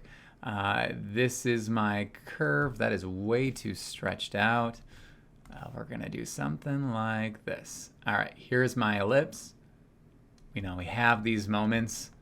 What is it? The bottom equal to 0. So the vertical tangents here and here. And then the horizontal tangents here and here, right?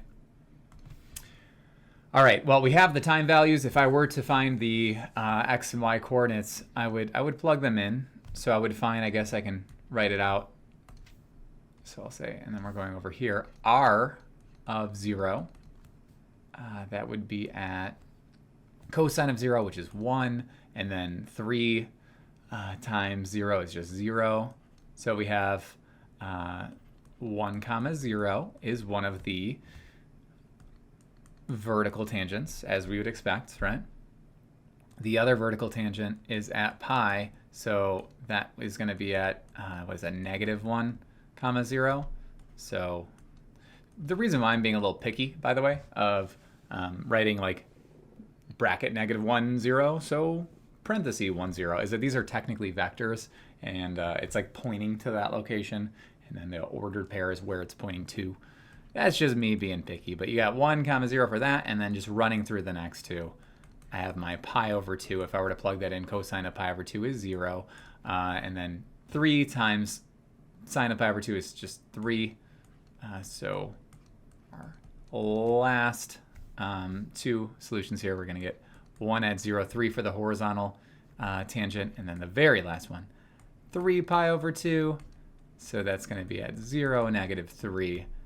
So that would be that ordered pair 0, -3. Here it is.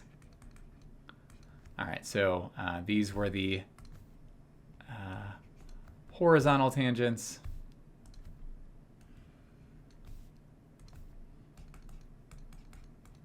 And then the other two were the vertical.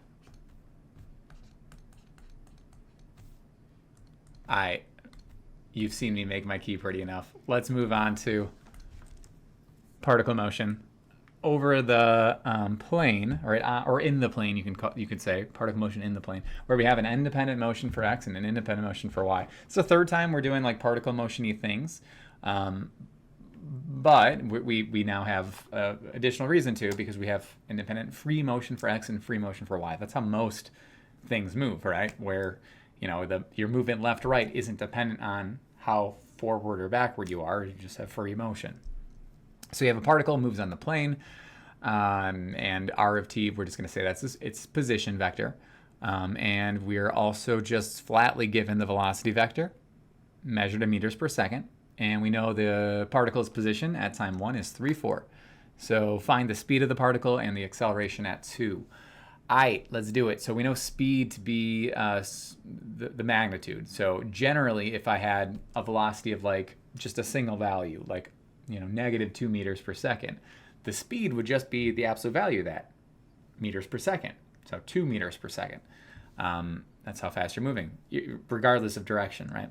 So we're kind of doing a version of that, but with multiple components. And the way that we express that, so like the absolute value of v of t is as the square root of the squares, the sum of squares. So square root of sum of squares, this would be 2t squared plus 3t squared. What should look familiar here is this expression, the dx dt, which is the x component of velocity, plus the dy dt. So this is like a absolute valuing process for when you have multiple components. And you can continue this into any dimension number of components you want, for the record. So maybe when we jump into motion in space, right? All right, so we are looking at a boring expression here, nothing too crazy. It's just 4t squared plus 9t squared. No, not 9t squared, 9t to the 4th, right? Because the 3t was already squared. So if I'm just going to plug in 2, that's not too bad. I just got 4 times 2 squared, and then plus 9 times 2 to the 4th. 2 to the 4th is 16. 9 times 16 is too big for me. I have it written down here, though. We should get root 160. Does that sound right? 9 times 16. 144. Yeah. 144 and then plus 16. Okay, cool. 160. Root 160. And this would just be meters per second. So this is regardless of direction. This is just, you take you're taking like a Pythagorean theorem of like your x motion, your x velocity and your y velocity, and you're getting the velocity just in the direction you're moving in, rather than the velocity in the x direction and velocity in the y direction. What about the acceleration? Well, we're not going to do this for acceleration. We're just going to get an acceleration vector. So for the x component and y component, all we're doing there is we're just taking that velocity vector, which was once 2t and still is, comma 3t squared. So to find the acceleration, we're just taking the derivative, right, of each component. So this would just be 2 comma 6t. So you can write like so here. So a of 2 is 2 comma 12. So you have your acceleration in your x direction and your acceleration in your y direction. We're accelerating more in the y direction. All right. Find the equation of the line tangent to the path at 1. This is less work than what it looks like because we're already given the position at 1. We can even maybe like highlight that in a slightly different way. I'll just like snag it in purple here. So at time 0, the particle is at 3 comma 4. That's the location. And so we have 2 out of 3 of the components we need, right, for point slope. We have the x1, we have the y1. To find the slope m, I'm just creating my d, here we can do it this way, dy dt over dx dt, right? These dy dt over dx dt. Yeah, these dt's kind of just like cancel to get your dy dx, which we've always known and loved is our slope. So I already have these components, yeah? This is dx dt. This is dy dt. We're looking at the velocity vector, so those are, that's the derivative of position. So this is going to be 3t squared over 2t, which is just 3/2 t. So if I were to plug in 1 there, I'll say so m is equal to 1, right? And that gives us everything we need, right? So then therefore we're looking at, well, that slope is 1, right? Oh, wait, what? Time is 1. So 3/2 times 1 is 3/2. Oops. There we go. I'm allowed to make mistakes this late in the game. All right, and then, but fix them. Then times x minus, well, I have my x component 3, plus I have my y component 4. So I don't know, I'll just kind of say, this is where I got that from. Okay, so that's my tangent line. What else is going on? What else is new? We gotta find distance traveled. So for distance traveled, we're really just integrating the speed. And then from 0 to root 13. Remember total distance traveled for particle motion with single variable. So like with respect to x here, we did the absolute value, which worked just fine when we had a graph, or even if we didn't have the graph. We're just taking the absolute value of a velocity function, not a vector function with components. So just like how the absolute value of velocity is speed kind of works in this direction as well, we're just taking that absolute value of the velocity vector, which is the square root of sum of squares in that radical. So that's what we're going to do here. I'm going to take this absolute value of v of t. I already defined it, right? I'm truly just doing the same exact expression, just like how we wrote the integral of the absolute value of v above. So I'm going to do that. I'm going to say total distance traveled is, the integral from 0 to 13 of the absolute value of v of t, just like how it was in Calc 1. This is like technically Calc 2. So I already have that expression. It's written as the square root of 4t squared plus 9t to the 4th. Extending that radical out a little bit more. I can solve this, I think. What I can do is I can pull out t squared. So if I pulled out a t squared on the inside, I'd have the square root of t squared, which is just t when t is positive. So, and then left on the inside would be 4 plus 9t to the 2nd. So to be clear on what I've done, I factored out a t squared. So I had t squared times 4 plus 9t squared, and then the square root of t squared is just t. All right, now I'm going to do a u-sub. This is not uncommon for the u-sub to show up in moments like this. So I'm going to say u is equal to 4 plus 9t squared. That gives us a du dt of 18t, and dt is going to be, what is that, du over 18t. So boxing that up. We'll just kind of put into this little converter. We're going to shoot back out over here as, well, the bounds are going to change, just heads up on that. because it was once t-bound of 0, but we're switching to integrate with respect to u, so I have to pick up that 0, plug it in. So that would be now a new lower bound of 4. If I pick up this root 13 and plug it in, 9 times 13 is 117, and then 117 plus 4 is 121. So there we go. That t, like I said, here for the ride, that u is now going to be raised to the 1/2 power, because that's what the radical is. And then du, what? I want to write this in blue. Du over 18t is the same thing as dt. So I'm replacing that dt with du over 18t. We get that cancellation, what we were here for, right? So after that cancellation, we see that t is now removed from the problem. That was the whole point of the u sub. We can pull out that 1/18th, I guess.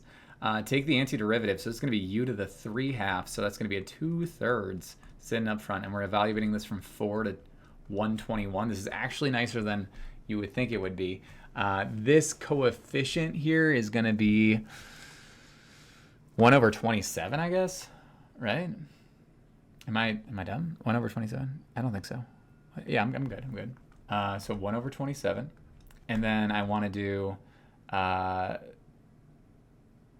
So it'd be the square root of 121, which is 11, and then 11 cubed, and then minus the square root of 4, which is 2, and then 2 cubed is 8.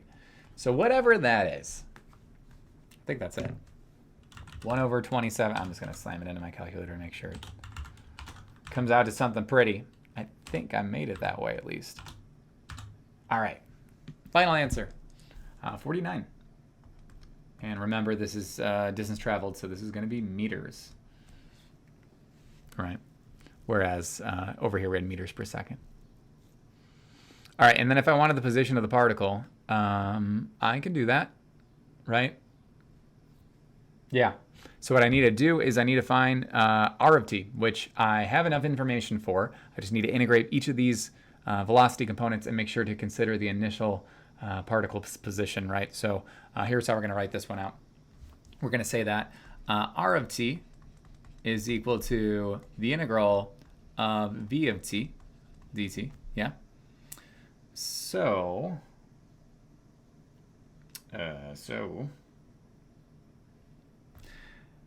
we'll write it like this. We'll say the integral of each component. So this would be 2t dt, and then the integral of 3t squared dt.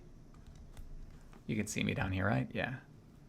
I just want to keep this kind of in the position it's currently in so I can snag this 3, 4 in a moment, because I'm going to have some plus c values here, right?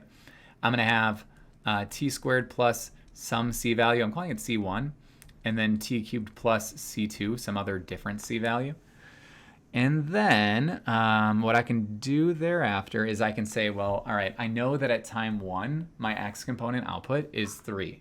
So I'm going to take that x component output of 3 and plug in my time value of 1. So it's going to be 1 squared, and then that'll help me find my c1. And that is all coming from the, so this 3 and this 1 from over here, right? The initial position. This is going to help me get a c1 value of 2. And if I do the same thing for the y component, right, I can say that 4 is equal to 1 cubed plus c2. And again, these come from the initial position above. So this is going to give me a C3, not a C3, I'm thinking Star Wars, C3PO, C2 of 3. Or I'm just thinking that. All right, so I'm going to go ahead and say therefore, and then I'm kind of done with all the information above now. Therefore, I'm going to get an RT of t squared plus 2, and then t cubed plus 3. So if I wanted to find my position at time 3, that's not an issue. I'm just plugging in a 3 here. So I get 3 squared plus 2, 3 cubed plus 3, which is equal to 9. So that's going to be 11. And then that's, what, 30?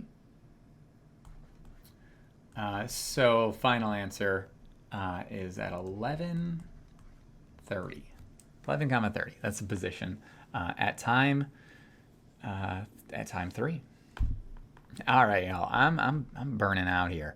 So that's it for parametric equations. We're just going to do one last little run here through polar coordinates, and then that is all you need for Calc 3. Probably. Likely.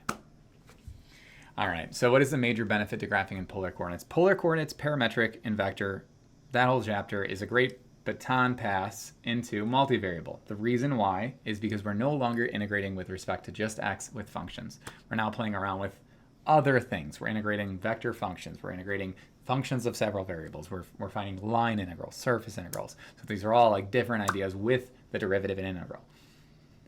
Sometimes when you integrate with these new ideas and differentiate with these new ideas, sometimes switching up the coordinate system will help you with making the integral or whatever, the derivative, much more possible, mostly the integral. So to which we switch to polar coordinates when there is symmetry to the pole or origin. And there's going to be a difference between some of that semantics like when the time comes. For now, I'm just going to kind of just sell it as symmetry to the pole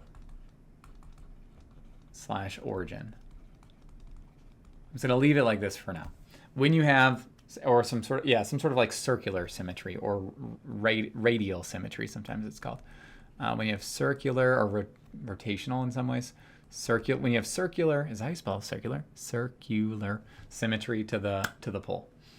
And you would rather measure in reference to the pole with a radius and degree measure, or radian measure in particular, like an angle, rather than like a rectangular x, this many left and this many up, or whatever it may be.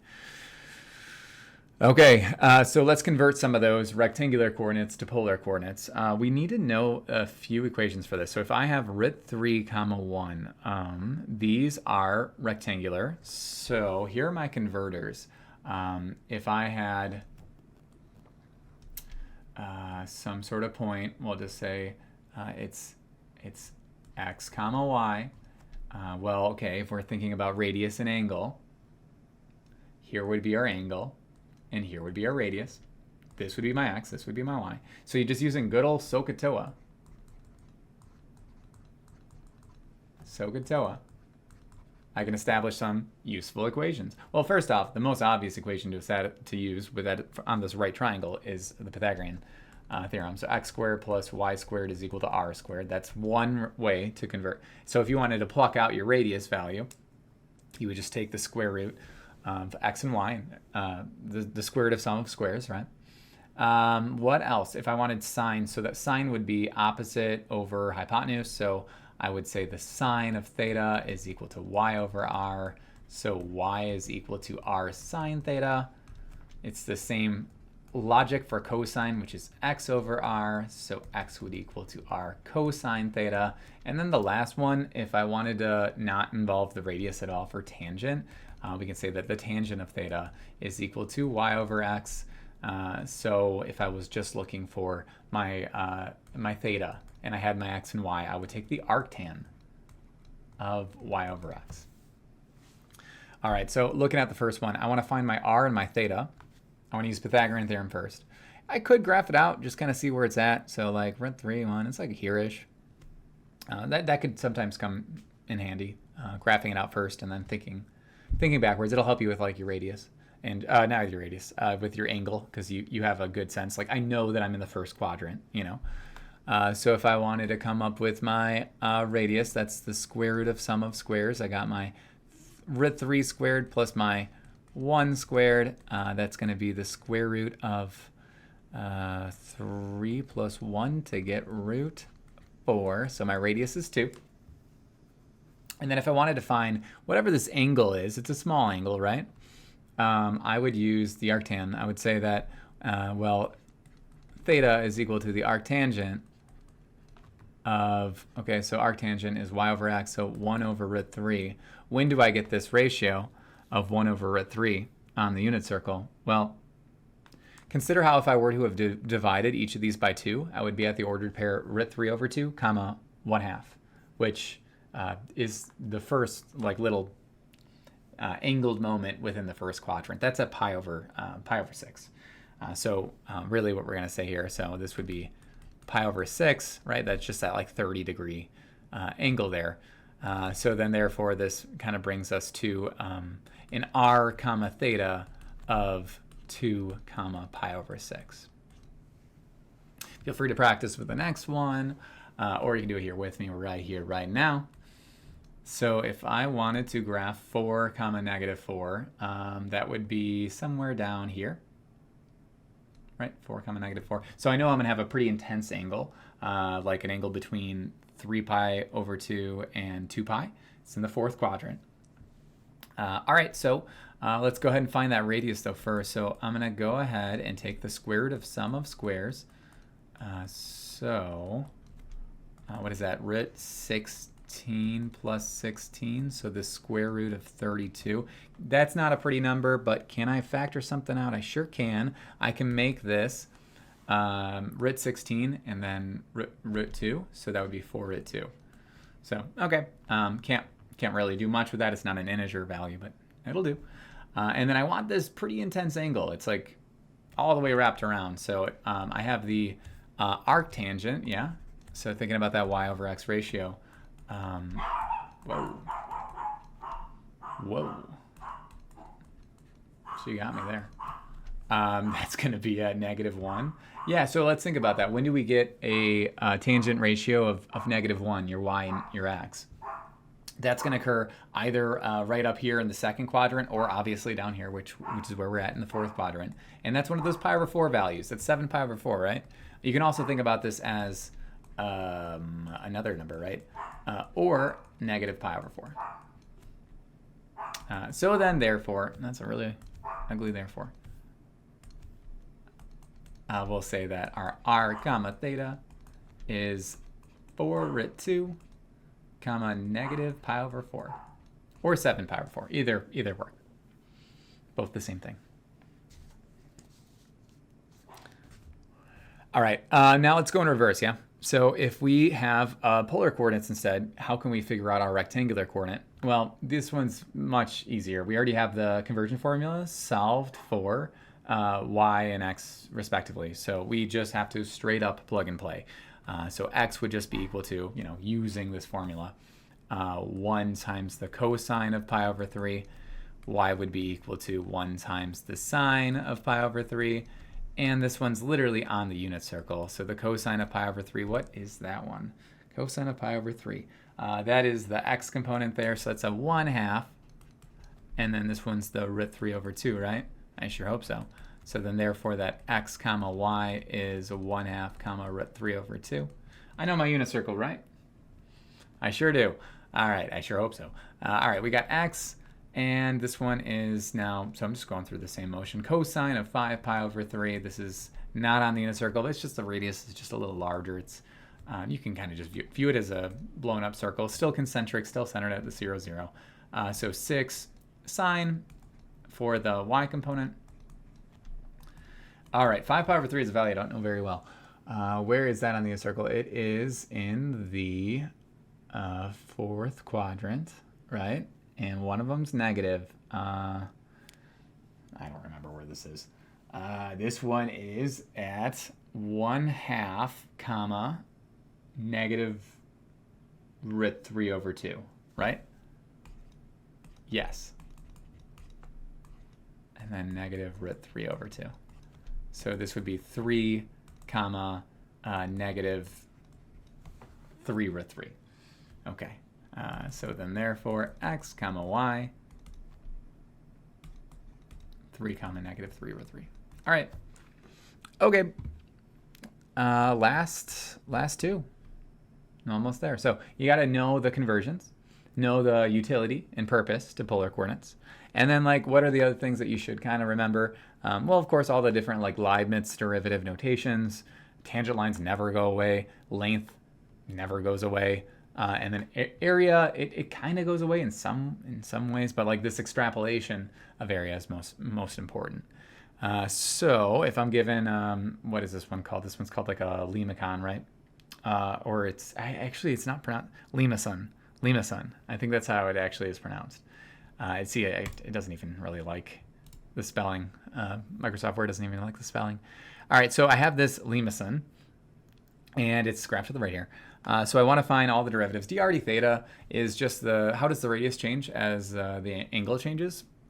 It's useful, but it doesn't really help us much beyond just that interpretation.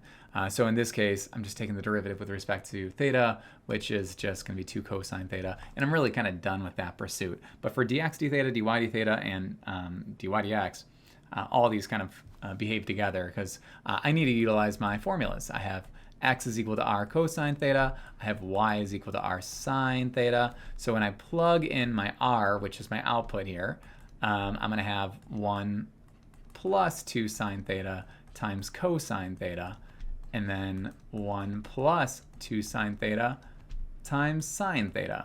I can distribute this one in. I will do that for this one because I do not want to do product rule. I'm product ruled out. I'm never chain ruled out. I'm never chain ruled out. I can do chain rule for the rest of my life. Pretty happy. Product rule, I don't know. I could do without product rule. So I'm going to have to do that here for this one. So if I'm going to write out my dx d theta, I don't know, something satisfying about chain rule. It doesn't, right? Am I crazy for that? So the way this works, I'm going to do keep first, derivative of second, and then plus, what is this going to be plus? I want to do derivative of first, which is going to be 2 cosine theta, and then keep second, cosine theta. So if I were to pretty this up, which is not going to do too much, I'm going to have negative sine theta minus 2 sine square theta, and then plus 2 cosine square theta. All right, my dy d theta pursuit, a lot easier because I don't have to do product rule. So this is just going to be cosine theta plus, well, okay, chain rule. So it's going to be 4 sine theta and then cosine theta. Bringing us to a final dy dx as just a ratio of dy d theta over dx d theta. In the same exact way we saw this with, what are these called? Parametric equations. I could have sworn I wrote it in a nice way, like over here, right? dy dt over dx dt. All right, so what is that going to look like? I'll just say is equal to, it's going to be a big old fraction. That's what it's going to look like. So my dy d theta up top, hopefully there's enough room, is cosine theta plus 4 sine theta cosine theta. Okay, cool. And then down below, I got that negative sine theta minus 2 sine square theta, well, hello, plus, let me plus, dude.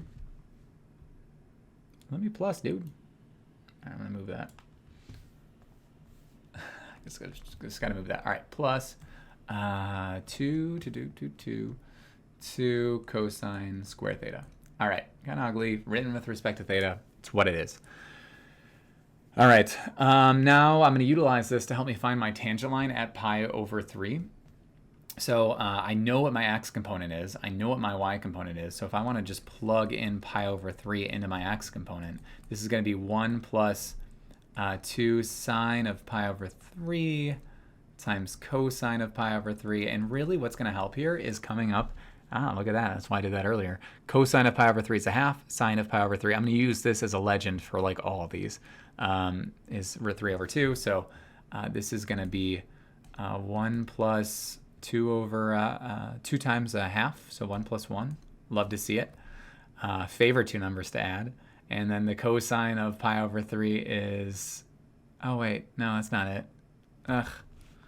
I think it'll be, oh man, that would have been so cool. I love 1 plus 1. I got gypped. Because sine of pi over 3 is this value, root 3 over 2. Ugh, so this is going to be root 3. That's okay. So I'm getting, I guess, 1 plus root 3 over 2 for the x component, right? Because with the tangent line, we're just doing m times x minus x1 plus y1. Last time we're doing the tangent line. How many tangent lines have we done today? Well, that's what differential calculus is all about, though, right? So if I want to find that y component, plugging in pi over 3 for that, I got my 1 plus 2 sine of pi over 3 again, which is that 1 plus root 3, but this time around times the sine of pi over 3, right? From the y component of your polar conversion formulas. Yeah. So this is going to be 1 plus root 3, and then times root 3 over 2, right? Ugh, gross. So I would distribute that root 3 into both. So that's going to be a root 3 plus 3 over 2. All right, happy with that. So I have my x, I have my y. All I got to do now is plug in this pi over 3 into my dy dx. I don't want to do that, but I'm gonna. All right, so I'm going to use this as my legend up here, right? So that's going to be 1/2 plus 4 times root 3 over 2 times 1/2.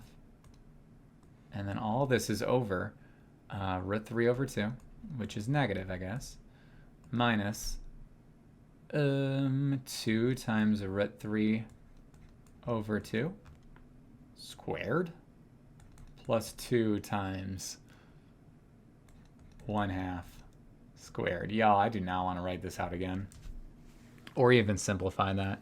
So I'm just going to call this m if you're cool with that.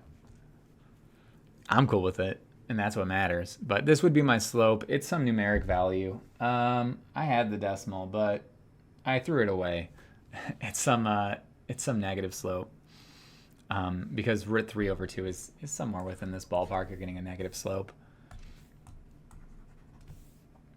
All right, because really, okay, yeah, it's kind of, that's kind of the key takeaway is we're finding the tangent line like within this vicinity here. So it is going to be a negative. So I just don't want to keep that there because it's not at exactly that value. Anyway, so then therefore, well, I have my slope, which I've written up here, and I'm not writing it again. And then this is going to be x minus, I guess I'll write this one out. Ugly equation. This one comes out kind of gross, but I think the last one comes out pretty nice. So we'll get the gross one out of the way. And then my y component is root 3 plus 3 all over 2. Leaving it like that. Yeah, looking good. All right, in terms of my last 2 problems here, so writing the integral expression that represents a full length, remember length and distance traveled, these kind of like feel synonymous in some ways. We're really just doing that square root of sum of squares idea. If you remember length as square root of dx dt, actually I can write it right here, square root of dx dt squared plus dy dt squared. They're the same thing. So if I want length, and then I have the bounds from 0 to 2 pi. I'm taking the square root of dx dt, so that's what this expression is right here. It's going to be a very long expression. Negative sine theta minus 2. Yeah, just as write the integral expression. This is going to be some kind of not so happy value, so we'll leave it after we finish writing it. I mean, that's just the first component, y'all. So negative sine minus 2 sine squared, and then plus 2 cosine squared. We're going to add this onto dy dt squared, or dy d theta squared. It's all the same, really. So this will be cosine theta plus 4 sine theta, and then cosine theta all squared d theta. All right. I ain't computing that. All right, the last one. This one I will compute. Finding the area of this cardioid. So I got this like little butt-looking thing here. Actually, yeah, the mic that I used to talk. I don't know how visible it is there. Yeah, probably not the easiest thing to see. But the setting that I'm on is the cardioid setting, so that's kind of cool, right? Yeah, that's a cardioid. Yeah, like you can't really hear me when I'm talking backward. This is probably not. Doesn't sound that good, but then when I bring it forward, you can probably hear me a little bit more clearly. All right, well, anyway, that's the use of a cardioid at least. So I want to find the area of this. There's a formula for that. The area of the polar area is defined as 1/2, and then from alpha to beta. So in this case, we're just going from 0 to 2 pi of our radius squared d theta. So did this back, and it's just some iteration of the sector formula from like a geometry course, just in a calculisified. Well, anyway, I'm just plugging and playing here. So I have this 1/2 chilling up front, going from 0 to 2 pi. If my radius is squared, I have the radius function right here as 1 plus cosine theta, all squared. And this you can actually do by hand. If you're in a BC course, you would have never have solved this by hand, but we now know the tool, integrating cosine theta, right? Cosine squared theta, in order to integrate this. So I'll show you what I mean. I have the 1/2 sitting up front. I'm integrating this from 0 to 2 pi. And then now I have the expression. I'm going to just be like writing this out twice and then expanding it, right? So it'd be 1 plus 2 cosine theta, and then plus cosine squared theta. All right, so this will be 1/2, and then I'm just going to take the integral of each of these. So the integral from 0 to 2 pi of 1 plus the integral from 0 to 2 pi of 2 cosine theta, and then plus the integral from 0 to 2 pi of cosine squared theta, right? D theta. So first one's not too bad. This is just a rectangle of length 1 and width 2 pi. So this is just going to be 2 pi. Next one's kind of not too bad either. So let's think about cosine from 0 to 2 pi, right? If I were to graph that, cosine from 0 to 2 pi, I have the same amount of area above the x-axis as I do below. I didn't do a great job drawing it, but I swear that's the case. You could integrate this and determine it that way, but this is just 0. And then this one requires that new formula, right? So this would be the integral from 0 to 2 pi. We already actually integrated cosine squared, but we'll do it one last time. With feeling, once more with feeling. So this is going to be 1 plus cosine of 2 theta all over 2. So I'm looking at 1/2 2 pi, and then plus. I'm integrating this expression. I'm going to go ahead and write that antiderivative. So that is going to be 1/2 theta. I'll put it in the brackets. Well, let's see here. So it's 1/2 cosine 2 theta. So that's going to be 1/4 cosine, right? 1/4 cosine 2 theta. Yeah, 2 theta. So I'm just doing the antiderivative. And this is going to be evaluated from 0 to 2 pi.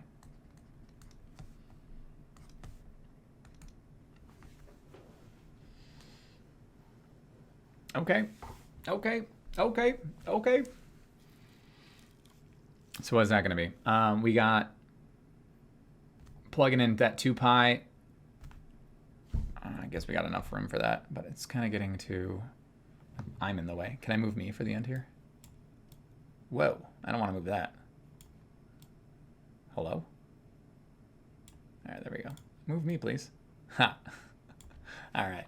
So to kind of wrap this up, I guess, we're just finishing up here with plugging in our bounds. So we got 1/2. We got that 2 pi. So this is what? This would just be pi. And then if I plug in 2 pi here, that'd be 4 pi. What's the cosine of 4 pi? That's just a cosine of 0, which is just 1. So that's plus a 1/4. And then minus quantity of it. It'd be like a 0. You plug in a 0 for this first one. And then plugging in a 0 for the second. Cosine of 0 is also like a 1/4. So those 1/4 would actually end up canceling. So gone and gone. So if I got 1 pi plus another 2, I got 3 pi's over 2 as our final answer and as our final problem. And thusly concludes our review of Calc 1 and 2 Essentials to prepare for Calc 3. Hope you found some utility in this. That's all I got for you today. Math on.